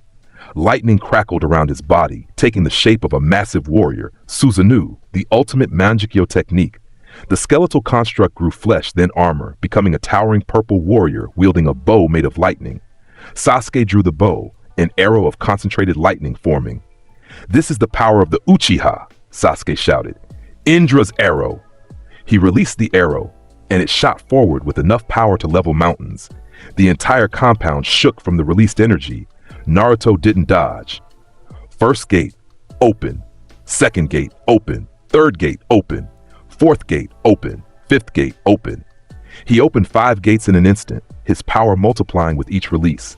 Then he punched the arrow, his fist connected with pure lightning, and the Dharma wheel spun. Naruto's body adapted to Sasuke's lightning chakra in real time, becoming immune to it. The arrow shattered against his knuckles, the energy dissipating harmlessly. My turn, Naruto said. Sage mode. Orange markings appeared around his eyes as natural energy flooded his system. Combined with the 5 open gates, his power reached levels that made the air itself vibrate. He formed a Rasengan in his hand. But this wasn't a normal Rasengan. He added wind nature, making it a Rasen Shuriken. Then he added Sage Chakra, expanding its size and power.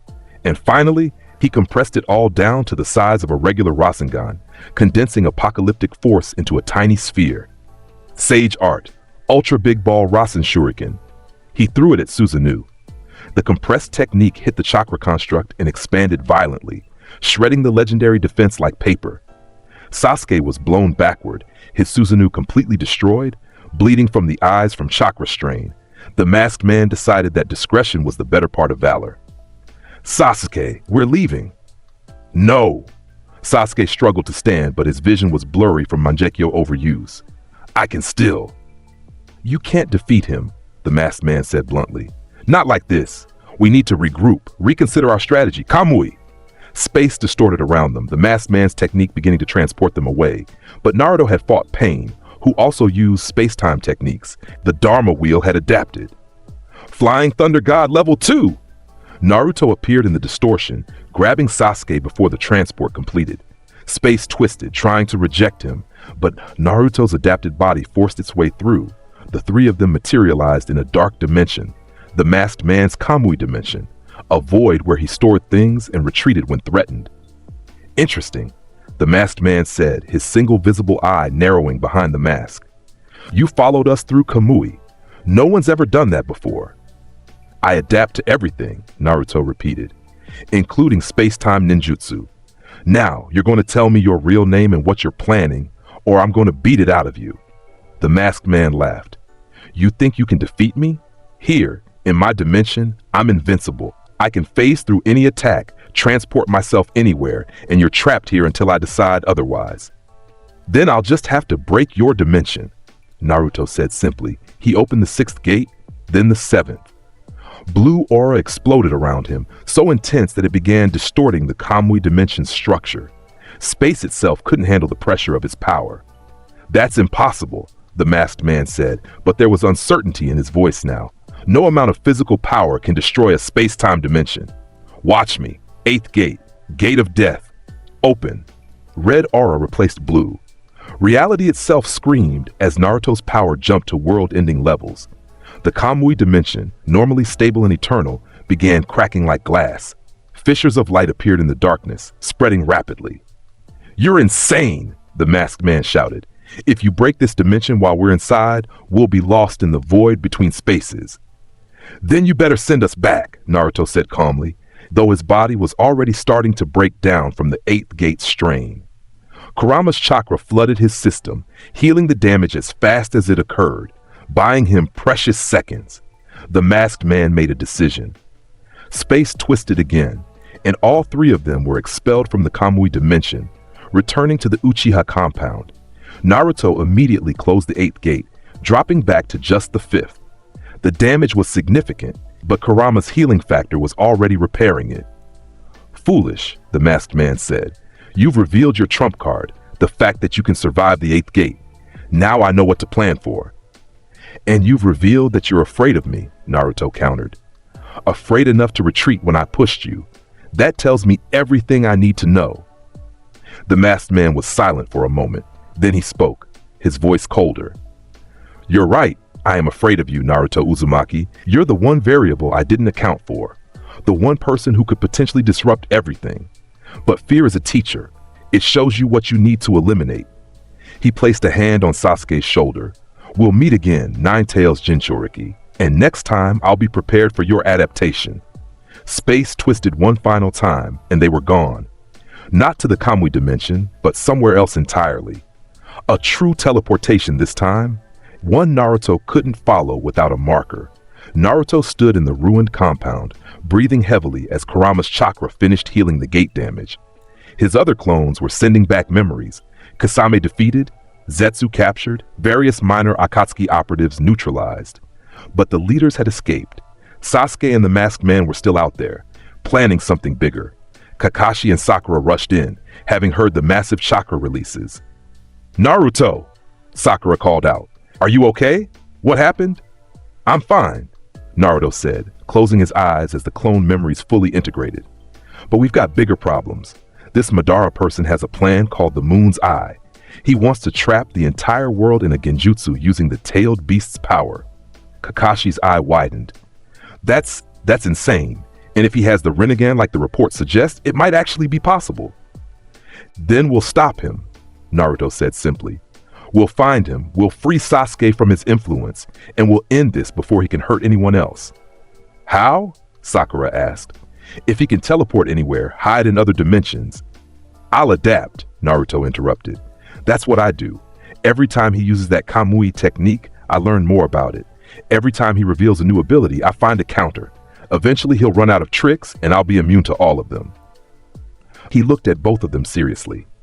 "But I can't do this alone. I need Konoha's help. We need to gather intelligence, form alliances with other villages, prepare for whatever this Moon's Eye plan involves. Can you two help with that?" "Of course," Kakashi said immediately. "Always," Sakura agreed. Naruto nodded. "Then let's get back to the village. We've got work to do." The return to Konoha was somber. Naruto's clones had been successful in their missions. Kasame dead, Zetsu captured, several minor Akatsuki members eliminated. But the main threats remained. The masked man calling himself Madara. Sasuke, now fully committed to the darkness. And whatever this Moon's Eye plan entailed, Tsunade called an emergency meeting of Konoha's leadership. The room was packed with Jonin, Anbu commanders, and the village elders. Even Danzo was present, his single visible eye studying Naruto with calculating interest. "The situation is worse than we thought." Tsunade began, displaying a map of the elemental nations. According to the intelligence Naruto gathered from Zetsu, the Akatsuki's goal is to capture all 9-tailed beasts and use them to power a genjutsu that will trap the entire world in an illusion. "Madness," one of the elders muttered. "Such a technique would require power beyond even the legendary Sage of 6 Paths.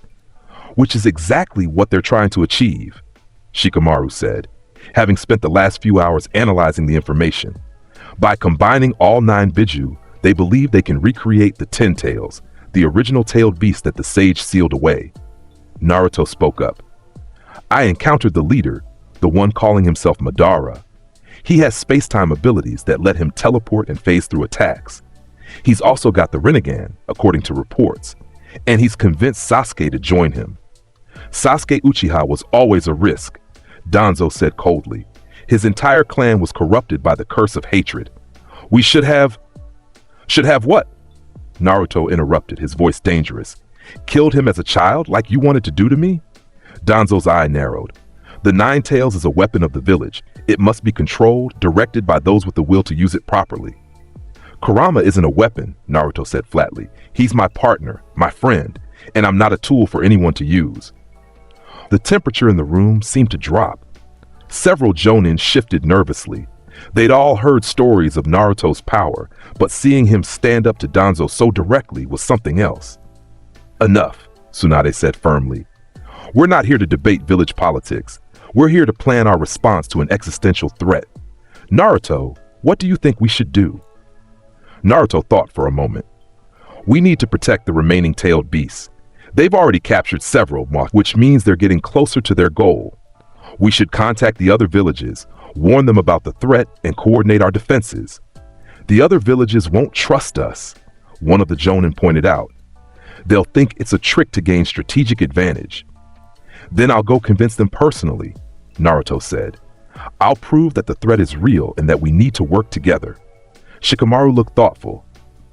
Actually, that might work. Naruto's defeated Pain eliminated multiple Akatsuki members, and he's a Jinchuriki himself. The other village's Kage would at least listen to him. It's settled then, Tsunade decided. Naruto will visit each of the 5 great nations and convince them to form an alliance against the Akatsuki. Kakashi, you'll go with him as Konoha's official representative. What about me? Sakura asked. You'll stay here and coordinate medical preparations, Tsunade said. If there's a war coming, we'll need every medical nin ready. Naruto nodded. When do we leave? Tomorrow, but tonight there's something else we need to discuss. Tsunade looked at him seriously. Naruto, the village council has made a decision. Given your power, your contributions to the village's defense, and your potential to become even stronger, they want to promote you to Jonin and name you as a candidate for the next Hokage position. The room went silent. Several people looked shocked. Naruto was only 15, barely older than a standard genin. But others, those who'd seen him fight, simply nodded as if this made perfect sense. Naruto was genuinely surprised. I thought I'd have to wait years before being considered for Hokage. Normally, yes, Tsunade said, but these aren't normal times, and you're not a normal shinobi. The question is, do you accept? Naruto thought about his dream, about all the people he wanted to protect, about the kind of leader he wanted to be. I accept the Jonin promotion, he said finally, but I don't want to be named Hokage yet. When I become Hokage, I want it to be because I've proven myself completely, not just in power, but in wisdom, leadership, and making the village better. I'm not ready for that yet. Tsunade smiled. A wise answer. Very well. Naruto Uzumaki, by the authority vested in me as 5th Hokage, I promote you to the rank of Jonin. You've earned it. The room erupted in applause. Even Danzo, though he didn't clap, gave a small nod of acknowledgement. That night, Naruto sat atop the Hokage monument again, looking out over the village. So much had changed in the past few years. He'd gone from academy dead last to Jonin, from hated demon container to celebrated hero, from weak to overwhelmingly powerful. You've come far, Kit, Kurama said approvingly. Your father would be proud. I hope so, Naruto replied quietly. But there's still so much to do. Sasuke's out there, working with enemies. This Madara person has a plan to enslave the world, and I still don't know if I'm strong enough to stop all of it. You're the strongest human I've ever known, Kurama said seriously. Stronger than the first Hokage, stronger than your father, maybe even approaching the Sage of Six Paths himself. Your adaptation ability has made you into something unprecedented. But is it enough? Naruto asked. What if there's something out there I can't adapt to? Some technique or power that kills me before the Dharma wheel can turn? Then you'll die, Kurama said bluntly. But I don't think that'll happen. You've survived the 8th gate, adapted to the Renegade's abilities, countered space-time ninjutsu. What's left that could challenge you? Naruto didn't answer. Something about the masked man's confidence bothered him. The way he'd retreated so easily, as if he wasn't actually threatened, as if he had something else planned. I need to get stronger, Naruto said finally. Even stronger than I am now. Because when we face him again, I have a feeling it'll be for everything. Then train, Kurama suggested. You've got a whole world to save. Might as well be ready for it. Naruto grinned. You're right. Let's see what new limits I can break. The tour of the 5 great nations took 3 months. First was Sunagakure, the village hidden in the sand. The Kazekage was Gaara, now fully in control of his tailed beast and serving as an effective leader. When Naruto explained the threat, Gaara immediately pledged his village's support. You saved me during the Akatsuki's attack, Gaara said simply, and you showed me that Jinchuriki can be more than weapons. If there's a war coming, the sand will fight alongside the leaf. Next was Kumogakure, the village hidden in the clouds. The Raikage was more skeptical. His village had 2 Jinchuriki, and he wasn't about to trust Konoha with their safety, until Naruto challenged him to a fight. You want to see if I'm really as strong as the reports say? Naruto asked, grinning. Fine, let's spar. If I win, you join the alliance. If you win, we leave, and you handle the Akatsuki your way. The Raikage, a man who prided himself on strength, agreed. The fight lasted 5 minutes. Naruto opened the 6th gate and used Sage Mode simultaneously, demonstrating power that made even the Raikage's lightning armor seem inadequate. When Naruto caught the Raikage's strongest punch with one hand and didn't even budge, the Cloud Village's leader knew he was outmatched. All right, the Raikage admitted, breathing heavily. You're the real deal. Cloud will join your alliance. But you better make sure this actually works, because if it doesn't, we're all dead. Kirigakure, the village hidden in the mist, was still recovering from years of civil war and the previous Mizukage's brutal reign. The new Mizukage, Mei Terumi, was cautious, but ultimately agreed when Naruto demonstrated his power and sincerity. You're nothing like the previous Jinchuriki I've met, she said, studying him with interest. You've actually mastered your tailed beast's power. That's impressive. Kurama and I are partners, Naruto explained. We work together, trust each other. That's the secret. Iwagakure, the village hidden in the stones, was the hardest sell. The Tsuchikage, Onoki, was ancient and cynical, having seen too many wars and false alliances. He refused to commit his forces until Naruto demonstrated something truly unprecedented. Show me a technique that no one else in the world can perform, Onoki challenged. Prove that you're worth following into war. Naruto thought about it. He'd adapted to so many different types of jutsu, learned from so many different people, and he had one technique that truly was unique to him, something that combined everything he'd learned. All right, Naruto said, but we need to do this outside the village. This technique is destructive. They flew to a nearby mountain range. Onoki hovered using his earth release techniques, watching from a safe distance. Naruto activated Sage Mode first, gathering natural energy. Then he opened all 8 gates simultaneously, something he could now do for a full minute before needing to close them. Red aura blazed around him, mixing with the sage markings. Kurama, he called out mentally. Lend me your full power, everything you've got. You sure about this, kid? This is going to be intense. I'm sure. Let's show them what we can really do. Orange-red chakra exploded outward, forming a massive fox-shaped aura around Naruto. But unlike normal Jinchuriki transformations, Naruto remained in complete control. The Nine Tails chakra mixed with his Sage Mode and the 8 Gates power, creating something unprecedented. He formed a Rasengan, but this wasn't even close to a normal Rasengan. It was massive, the size of a mountain, spinning with power from 3 different sources. Natural energy from Sage Mode, the multiplied chakra from the 8 Gates, and Kurama's Tailed Beast chakra, refined and concentrated. Tailed Beast Sage Art, Planetary Rasengan. He threw the technique at a distant mountain peak. When it hit, the mountain simply ceased to exist. Not destroyed, erased. The Rasengan's power was so overwhelming that it atomized everything it touched, leaving only a perfectly circular crater where terrain used to be. The shockwave from the impact reached Onoki a full 10 seconds later, strong enough to disrupt his flight technique. When the dust settled, Naruto stood in the center of the devastation, having closed the 8 gates and dropped out of his transformed state.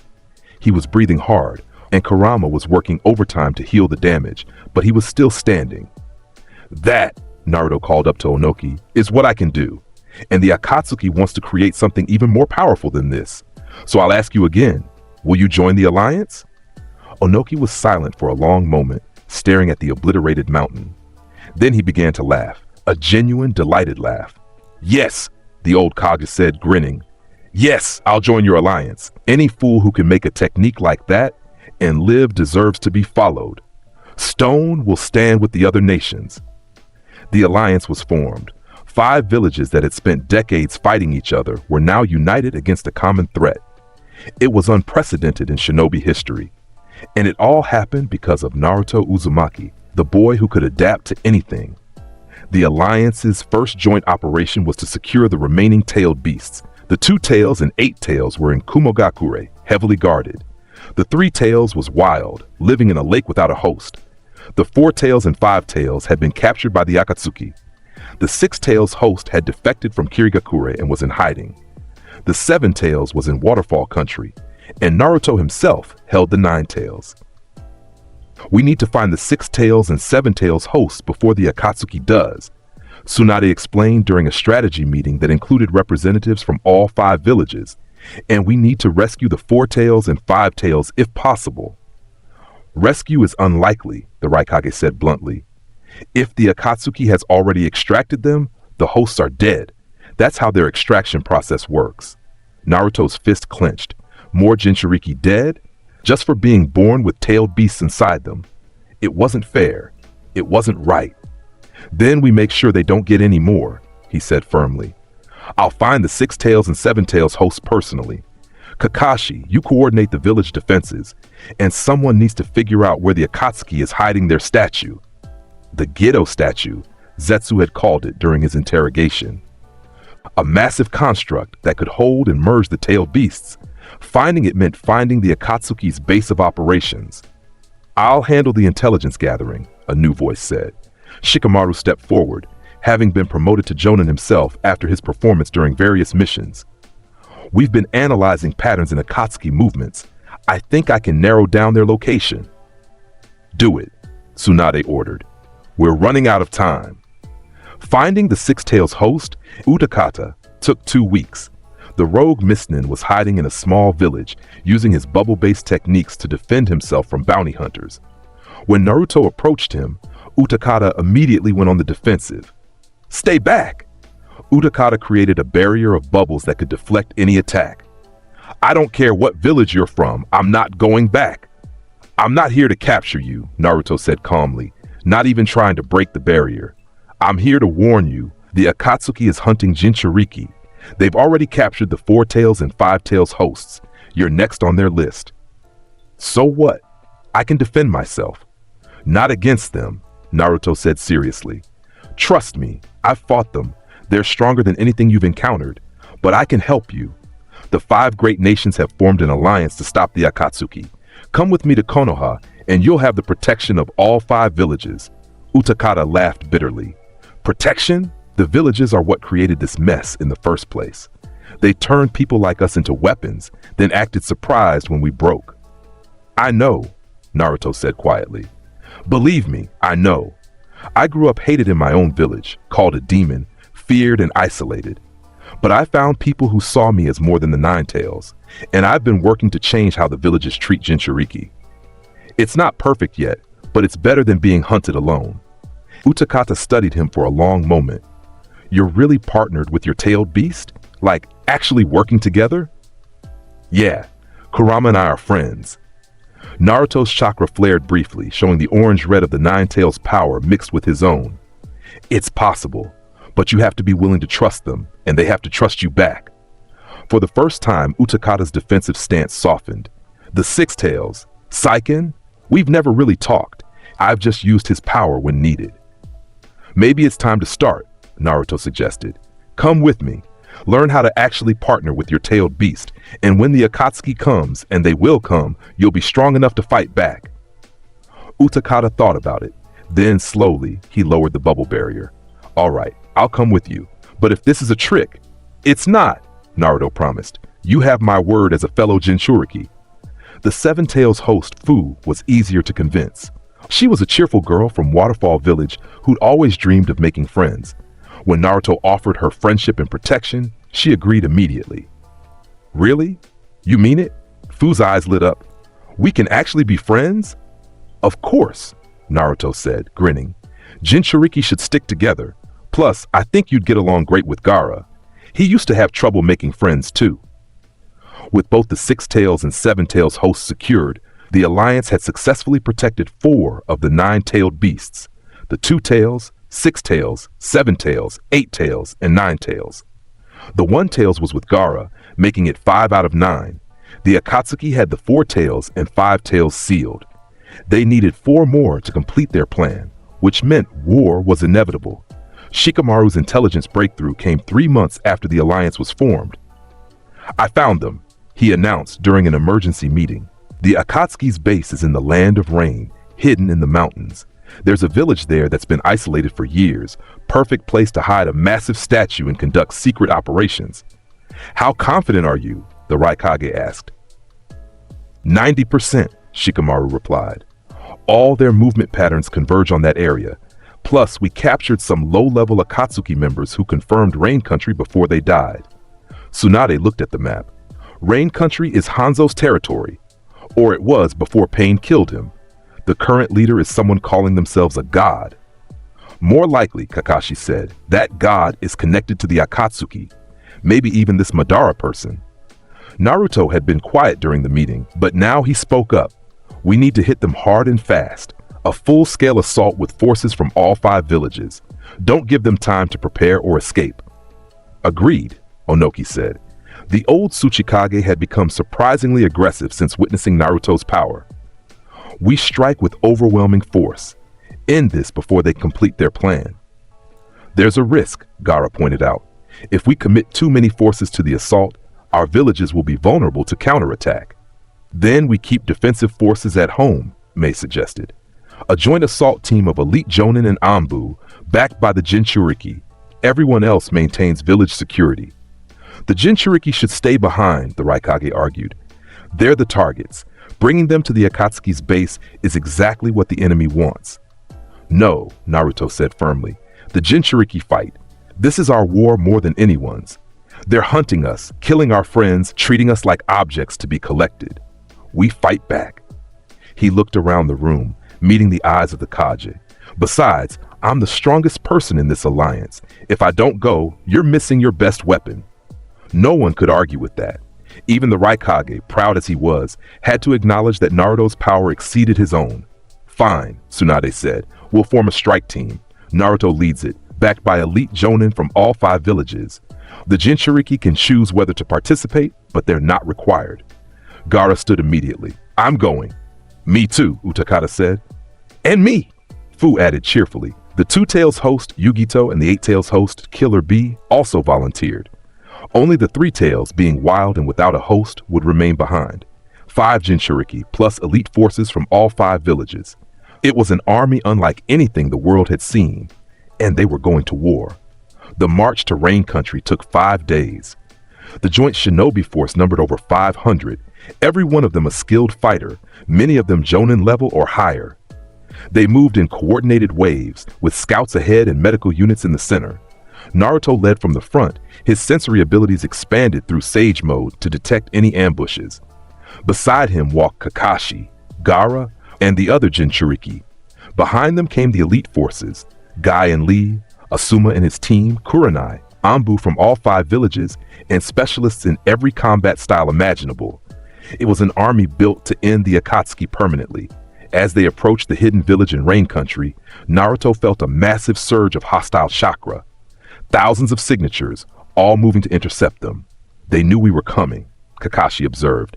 Of course they did, Naruto replied. But it doesn't matter. We're stronger.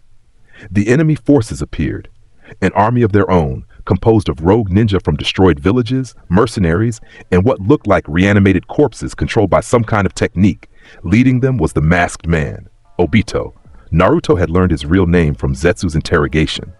Beside him stood Sasuke, his Mangekyou Sharingan active, and behind them loomed something massive.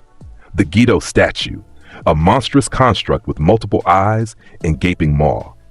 Welcome, allied shinobi forces, Obito's distorted voice carried across the battlefield. You've made this easier by gathering in one place. We'll simply kill you all and take the remaining Jinchuriki. Big words from someone who ran away last time we fought. Naruto called back. How about we settle this properly? Your army versus ours, winner takes all. Acceptable, Obito agreed. Sasuke, you handle the allied forces. I'll deal with the Jinchuriki personally. Hold on, Naruto interrupted. I've got a better idea. How about you and me, one-on-one? If I win, you surrender and tell us everything about your plan. If you win, you can have the Nine Tails. Naruto, no, Kakashi started. Trust me, Naruto said quietly. I can beat him, and this way, we don't risk our forces against his army. Obito seemed to consider it. Then he laughed. Very well, one-on-one combat. But when you lose, everyone will see that your precious alliance was built on false hope. The two armies parted, creating a massive arena in the center. Naruto walked forward, cracking his knuckles. Obito floated down from the Geto statue, landing opposite him. Last chance to surrender, Naruto offered. I could say the same to you, Obito replied, but we both know neither of us will back down. So let's begin. He activated his Mangekyo Sharingan, the spiral pattern spinning. Kamui. Space distorted around Naruto, trying to suck him into the void dimension. But Naruto had experienced this technique before. The Dharma wheel appeared and spun, his body adapting to the spatial distortion in real time.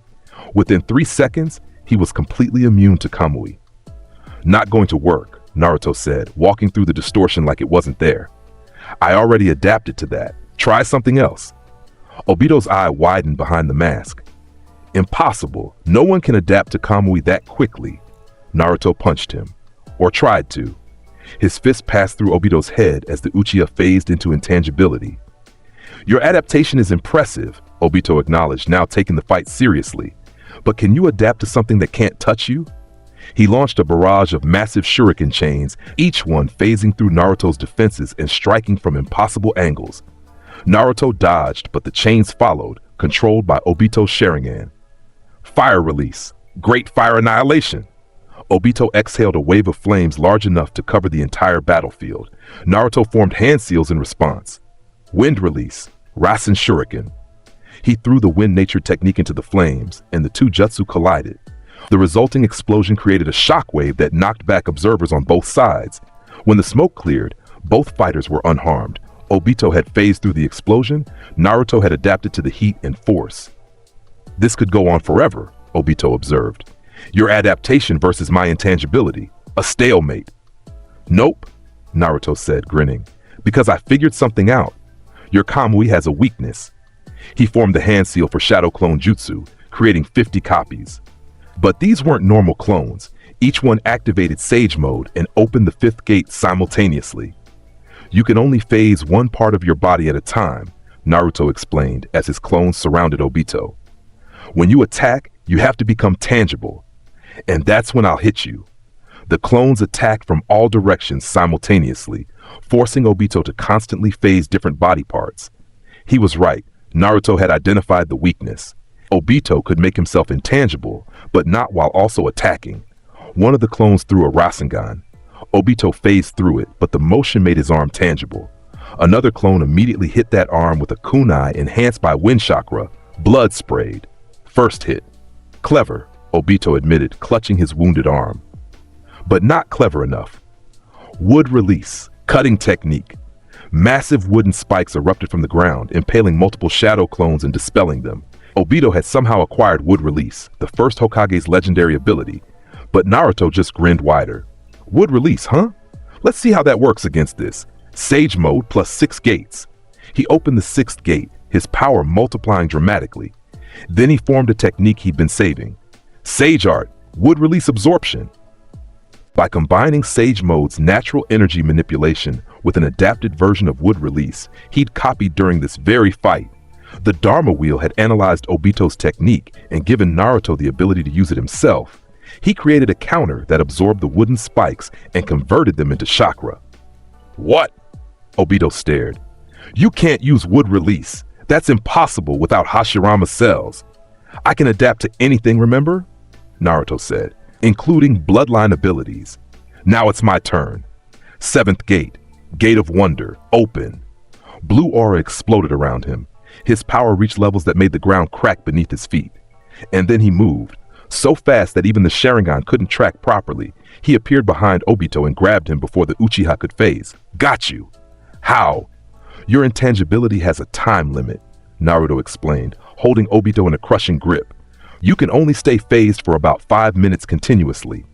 I counted, and you've been using it constantly during our fight. You're out of time. He slammed Obito into the ground, then followed up with a Rasengan to the chest. The impact created a crater, and Obito coughed blood. This is over, Naruto said, standing over the defeated Uchiha. Surrender, or I'll use the 8th gate and end you permanently. Obito laughed weakly, blood staining his mask. You think you've won? This was just a distraction. While you fought me, the real plan was already in motion. A massive surge of chakra erupted from the Gedo statue. Naruto's head snapped toward it, his sensory abilities screaming danger. Sasuke stood before the statue, his hands glowing with dark chakra. I've activated the statue's absorption protocol. It's now drawing in the tailed beasts from their hosts, forcibly extracting them regardless of distance or protection. No! Naruto felt a pull on Kurama's chakra, the statue trying to drag the nine tails out of him. The other Jinchuriki collapsed, screaming as their tailed beasts were being ripped from their bodies. The plan was never to fight you directly, Obito said, still lying in the crater but smiling behind his mask. It was to get all the Jinchuriki in one place, close enough to the statue that Sasuke could activate the forced extraction. In trying to stop us, you've given us exactly what we needed. Naruto's world went red with fury. The Dharma wheel appeared above his head, spinning faster than ever before. His body began adapting to the extraction technique, resisting the pull on Kurama, but the other Jinchuriki didn't have that ability. They were dying, their tailed beasts being torn from their souls. 8th gate, gate of death. Open. Red aura exploded around Naruto, his power jumping to godlike levels. He moved faster than light itself, appearing beside the Gedo statue in an instant. His fist, powered by the 8th gate and enhanced by Sage Mode and Kurama's chakra, hit the statue with enough force to crack its shell. Release them, Naruto roared, punching the statue again and again, each impact creating shockwaves that shook the entire country. The statue's extraction technique faltered, the pull on the tailed beasts weakening. Sasuke tried to interfere. Amaterasu! Black flames engulfed Naruto, but he'd already adapted to that technique. They burned away harmlessly. Naruto grabbed Sasuke with one hand, his 8th gate enhanced strength crushing the Uchiha's ribs. You're going to stop this, Naruto said, his voice distorted by the gate's power. Now. Never, Sasuke gasped, blood leaking from his mouth. This is the only way to create true peace. A world controlled by Genjutsu, where no one suffers, where the Uchiha clan's massacre never happened. That's not peace! Naruto slammed Sasuke into the ground.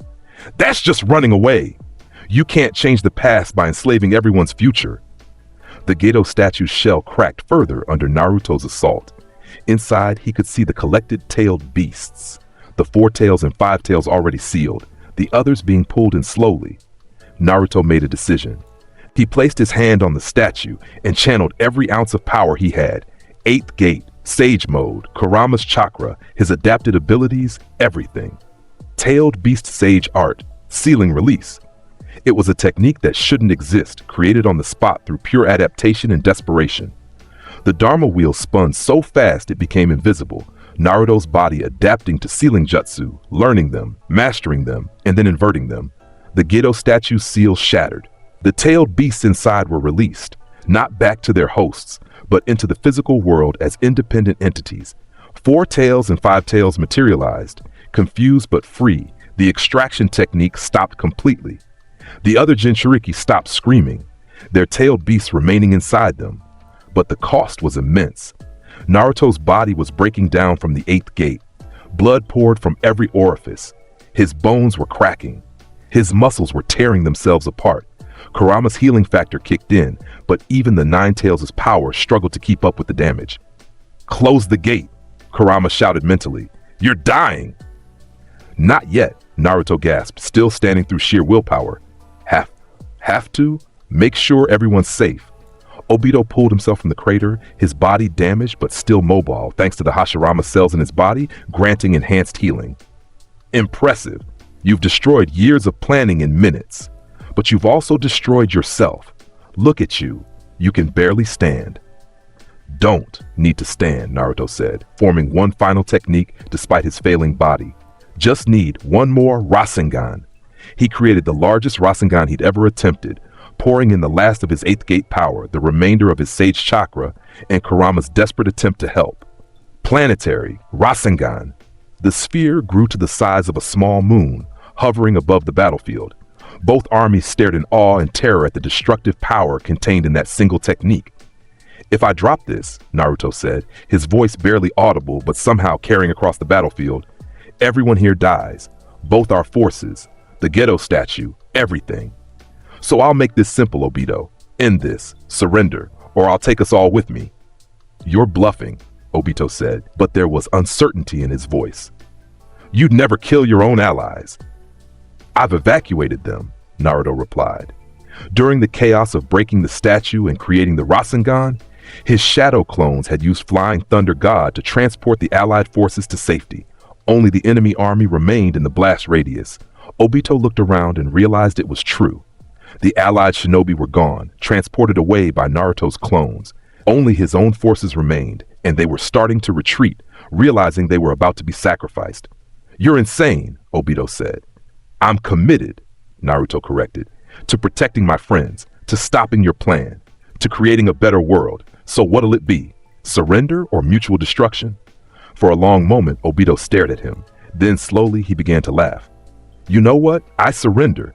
Not because I'm afraid of dying. I lost that fear years ago, but because I'm curious. Curious to see if you can actually create the world you're talking about. A world without hatred, without the cycle of revenge. If you fail, I'll know I was right all along. But if you succeed, he trailed off, then removed his mask, revealing a scarred face and a single Mangekyo Sharingan. If you succeed, maybe the world can be different than I thought. Naruto dispersed the planetary Rasengan carefully, the energy dissipating harmlessly into the atmosphere. Then he closed the 8th gate and immediately collapsed. Kurama's healing factor went into overdrive, repairing the catastrophic damage. It would take hours, maybe days, but Naruto would survive. He'd adapted to the 8th gate so thoroughly that even its supposedly fatal consequences couldn't kill him permanently. As consciousness faded, Naruto heard Kakashi's voice calling his name, felt medical nin surrounding him. Sensed the relief and awe from the allied forces. He'd won, not through overwhelming power alone, but through strategy, adaptation, and the willingness to risk everything. The war was over. The Akatsuki was defeated. And when he woke up, the real work of building a better world would begin.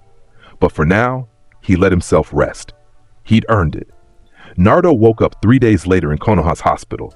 The room was crowded with people. Tsunade, Kakashi, Sakura, the other Jinchuriki, representatives from all 5 villages. They'd all been waiting for him to wake up. About time, Tsunade said, but her relief was obvious. You've been unconscious for 72 hours. We were starting to worry even your adaptation wouldn't be enough. What happened? Naruto asked, his voice hoarse. The Akatsuki? Obito? Sasuke? Obito surrendered, Kakashi explained. He's being held in a secure prison, sharing information about the Moon's Eye plan in exchange for leniency. Sasuke? He hesitated. Sasuke escaped during the chaos. No one's seen him since. Naruto's fist clenched. Even now, Sasuke was running. The Gedo statue was destroyed, Gaara added. The 4 Tails and 5 Tails are free and have chosen not to take new hosts for now. The alliance is stronger than ever. You did it, Naruto. You stopped the Akatsuki. We stopped them, Naruto corrected, looking around at everyone present. All of us together. That's how it should be. Mei Terumi stepped forward. The 5 Kage have discussed your performance during the war. Your power, your leadership, your willingness to sacrifice yourself for others were unanimous in our decision. What decision? Naruto asked warily. When Tsunade steps down as Hokage, the Raikage said, which she's planning to do in the next 6 months, you'll be named her successor. At 16 years old, you'll become the 6th Hokage of Konohagakure. Naruto was stunned into silence. His dream, the one he'd held since he was a child, was actually happening. He didn't know what to say. You've earned it, Tsunade said simply. Not just through power, but through wisdom, compassion, and the ability to unite people. You're exactly what a Hokage should be. Besides, Killer Bee added, rapping slightly, you're the strongest fool, the ultimate tool, breaking every rule, staying cool. Despite himself, Naruto laughed. Then he nodded seriously. I accept, but I'm going to do things differently. No more treating Jinchuriki as weapons. No more using children as soldiers. No more cycles of hatred between villages. We're going to build something better. That's what we're counting on, Onoki said. The old Tsuchikage smiled. Show us this better world, Naruto Uzumaki. We'll support you. 6 months later, Naruto stood before the entire village of Konoha, wearing the Hokage robes and hat. Tsunade had officially retired and the ceremony to name him 6th Hokage was about to begin. He looked out over the crowd. Thousands of people who'd once feared him, who'd called him demon, who'd treated him like a monster. Now they cheered for him, celebrated him, saw him as their protector and leader. I never thought I'd see this day, Kurama said, his voice warm with pride. From hated orphan to Hokage, you've come impossibly far, kid. We've come far, Naruto corrected. I couldn't have done any of this without you, Kurama, without everyone who believed in me. The ceremony was beautiful. Iruka, his old academy teacher, placed the Hokage hat on his head with tears streaming down his face. Kakashi and Sakura stood beside him as honor guards. The other Jinchuriki attended as special guests, representing the new era of understanding between tailed beasts and humans. When it came time for Naruto's speech, he kept it simple. I'm not going to promise that everything will be perfect, he said, his voice carrying across the village. I'm going to make mistakes. There will be challenges I can't solve alone. But I promise this, I will protect every person in this village with everything I have. I will work to create a world where no child grows up hated or feared. And I will never, ever give up on making tomorrow better than today. That's my ninja way. That's my promise to you as Hokage. The crowd erupted in applause that shook the buildings. Naruto Uzumaki, the boy who could adapt to anything, had become Hokage. But his story wasn't over. There were still challenges ahead. Sasuke was still out there somewhere. There were rumors of organizations beyond the Akatsuki. The world was vast and full of threats, but Naruto was ready. With his adaptation ability, his master techniques, his partnerships with Kurama and the other Jinchuriki, and the support of all 5 great villages, he was prepared for anything. The first year of Naruto's tenure as Hokage was focused on reform. He abolished the practice of forcing children into combat roles, raising the academy graduation age, and implementing stricter protections. He established programs for orphans, ensuring they had support and resources instead of being left to suffer alone like he had been. He created diplomatic channels with all the other villages, turning the wartime alliance into a permanent peace treaty. Trade flourished, joint training exercises were held, and for the first time in generations, the 5 great nations weren't constantly preparing for war with each other. The Jinchuriki became ambassadors of sorts, living proof that tailed beasts and humans could coexist peacefully. Naruto worked with each of them to improve their relationships with their Biju, using his own partnership with Kurama as a model. But he also kept training, because he knew that peace was fragile and threats could emerge at any moment. He mastered the combination of Sage Mode and the 8 Gates so thoroughly that he could now use them simultaneously for extended periods. His adaptation ability had evolved to the point where he could learn new techniques simply by seeing them once. His chakra reserves, already massive, had grown even larger through years of cooperation with Kurama. By any measure, Naruto Uzumaki was the strongest human being alive, possibly the strongest shinobi who'd ever lived, surpassing even the legendary Sage of 6 Paths. And then Sasuke returned. It was 2 years into Naruto's time as Hokage. The village was prospering, the alliance was strong, and Naruto had just finished a meeting with delegates from the Land of Iron when the alert came. Hokage-sama! An Anbu appeared in his office. Sasuke Uchiha has been spotted at the Valley of the End. He's requesting to speak with you, alone. Naruto didn't hesitate. I'll go. Alert Kakashi and Sakura, but tell them to stay back unless I signal for help. He used Flying Thunder God to reach the Valley of the End instantly. Sasuke stood on the statue of Madara Uchiha, his Mangekyo Sharingan active, looking older and more tired than Naruto remembered. Sasuke, Naruto greeted him carefully. You wanted to talk? I wanted to fight, Sasuke corrected. One final time, to settle once and for all which of us is stronger, which path was right, yours or mine. We don't need to fight, Naruto said. You can come home. The village will give you another chance if... I don't want another chance. Sasuke's voice was sharp with frustration. I don't want forgiveness or redemption or whatever else you're offering. I want to know that my path, my choices, my suffering, that it all meant something. And the only way to know that is to defeat you. Naruto studied his former teammate. He could see the pain in Sasuke's eyes, the desperate need to prove that his choices hadn't been wrong, that the darkness he'd embraced wasn't for nothing. All right, Naruto said finally. We'll fight. One last time. And after this, you either come home or you leave forever. Deal? Deal, Sasuke agreed. They both dropped to the center of the valley, facing each other across the water. This was the place where the first Hokage and Madara Uchiha had fought their legendary final battle. Now, their successors would do the same.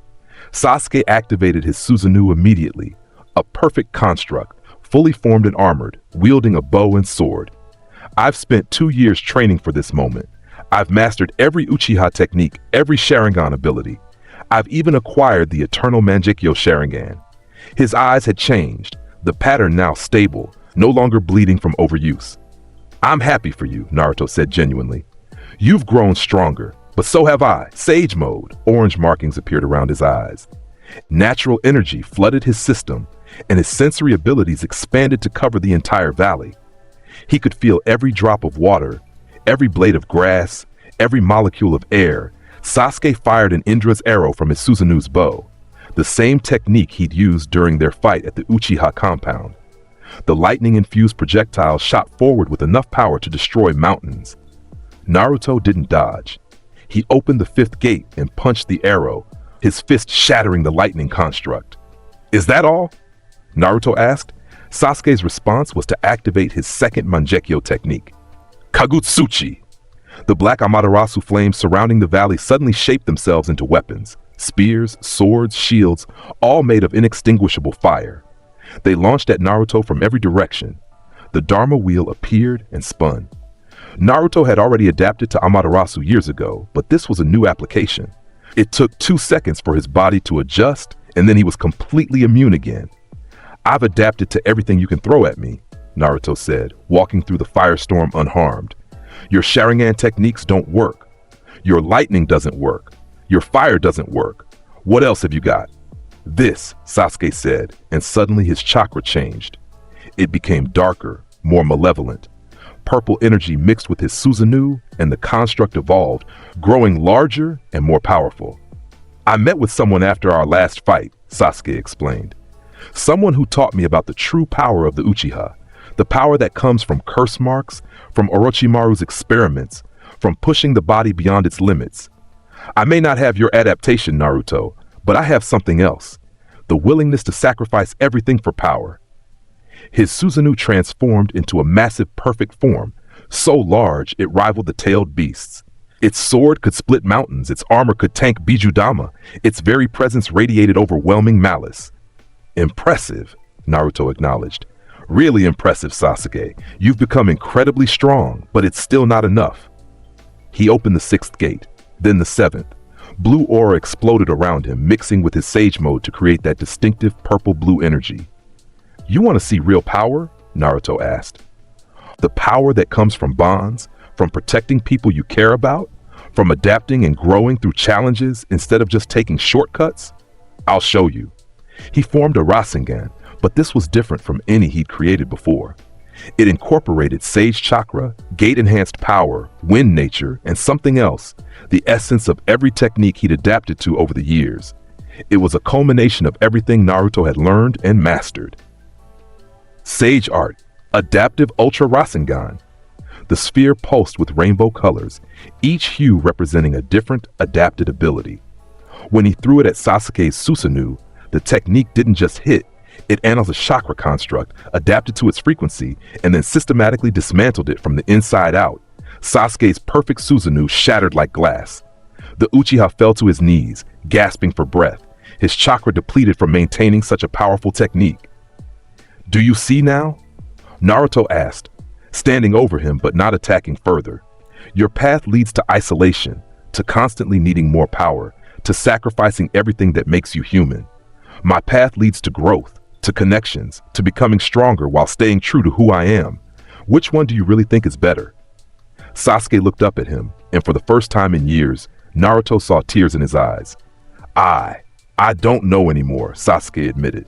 I've spent so long chasing revenge, chasing power, chasing the idea that strength would make me happy. But I'm not happy. I'm empty.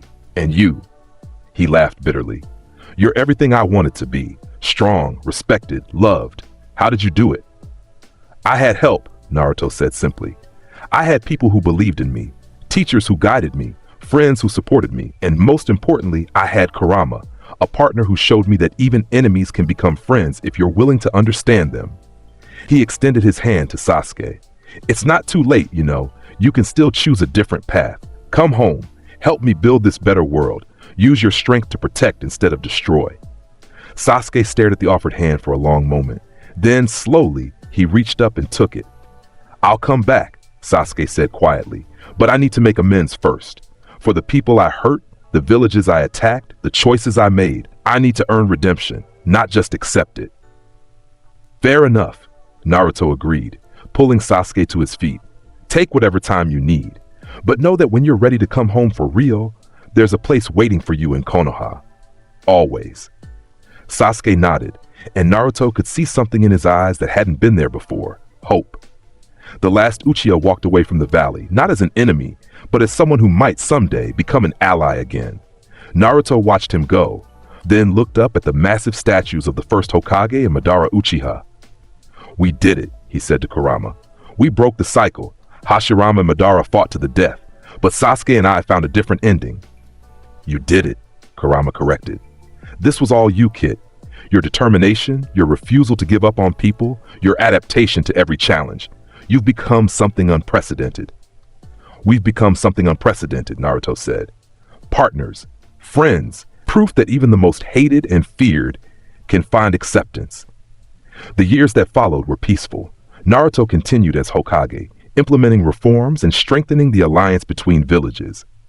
The world entered an era of unprecedented peace, not because of fear or power, but because of understanding and cooperation. Sasuke eventually did return, after traveling the world and making amends where he could.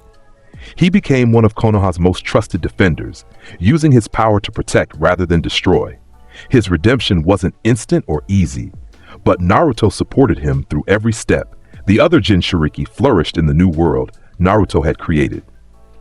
They were no longer treated as weapons, but as people, with rights and freedoms equal to anyone else. Some became teachers, training the next generation. Others became diplomats, using their unique perspective to bridge gaps between villages. Naruto married Hinata Hyuga, the shy girl who'd always believed in him even when no one else did. They had 2 children, Boruto and Himawari, who grew up in a village that celebrated rather than feared them. The Dharma Wheel, Naruto's adaptation ability, continued to evolve. By his 30th birthday, he'd adapted to virtually everything the world could throw at him. Illness couldn't touch him. Age barely affected him. His body had become something beyond human, sustained by constant adaptation and Kurama's chakra. But he never used that power selfishly. Every adaptation, every technique mastered, every limit broken, it all went toward protecting others, toward building a better world, toward ensuring no one else had to suffer like he had. The village prospered under his leadership for decades.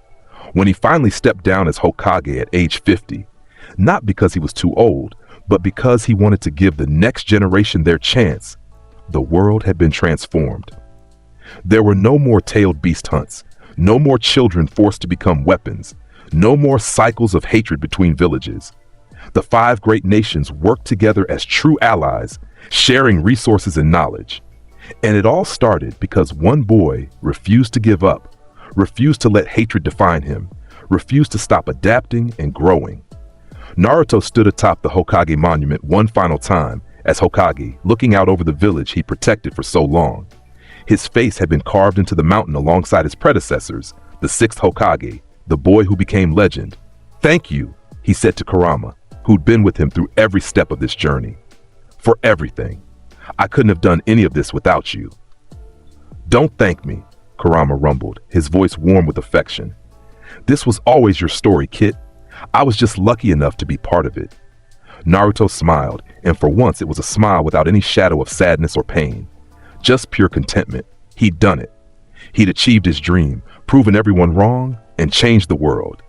The dead last, the demon brat, the orphan with no future, he'd become the greatest Hokage in history, and his legacy would endure long after he was gone.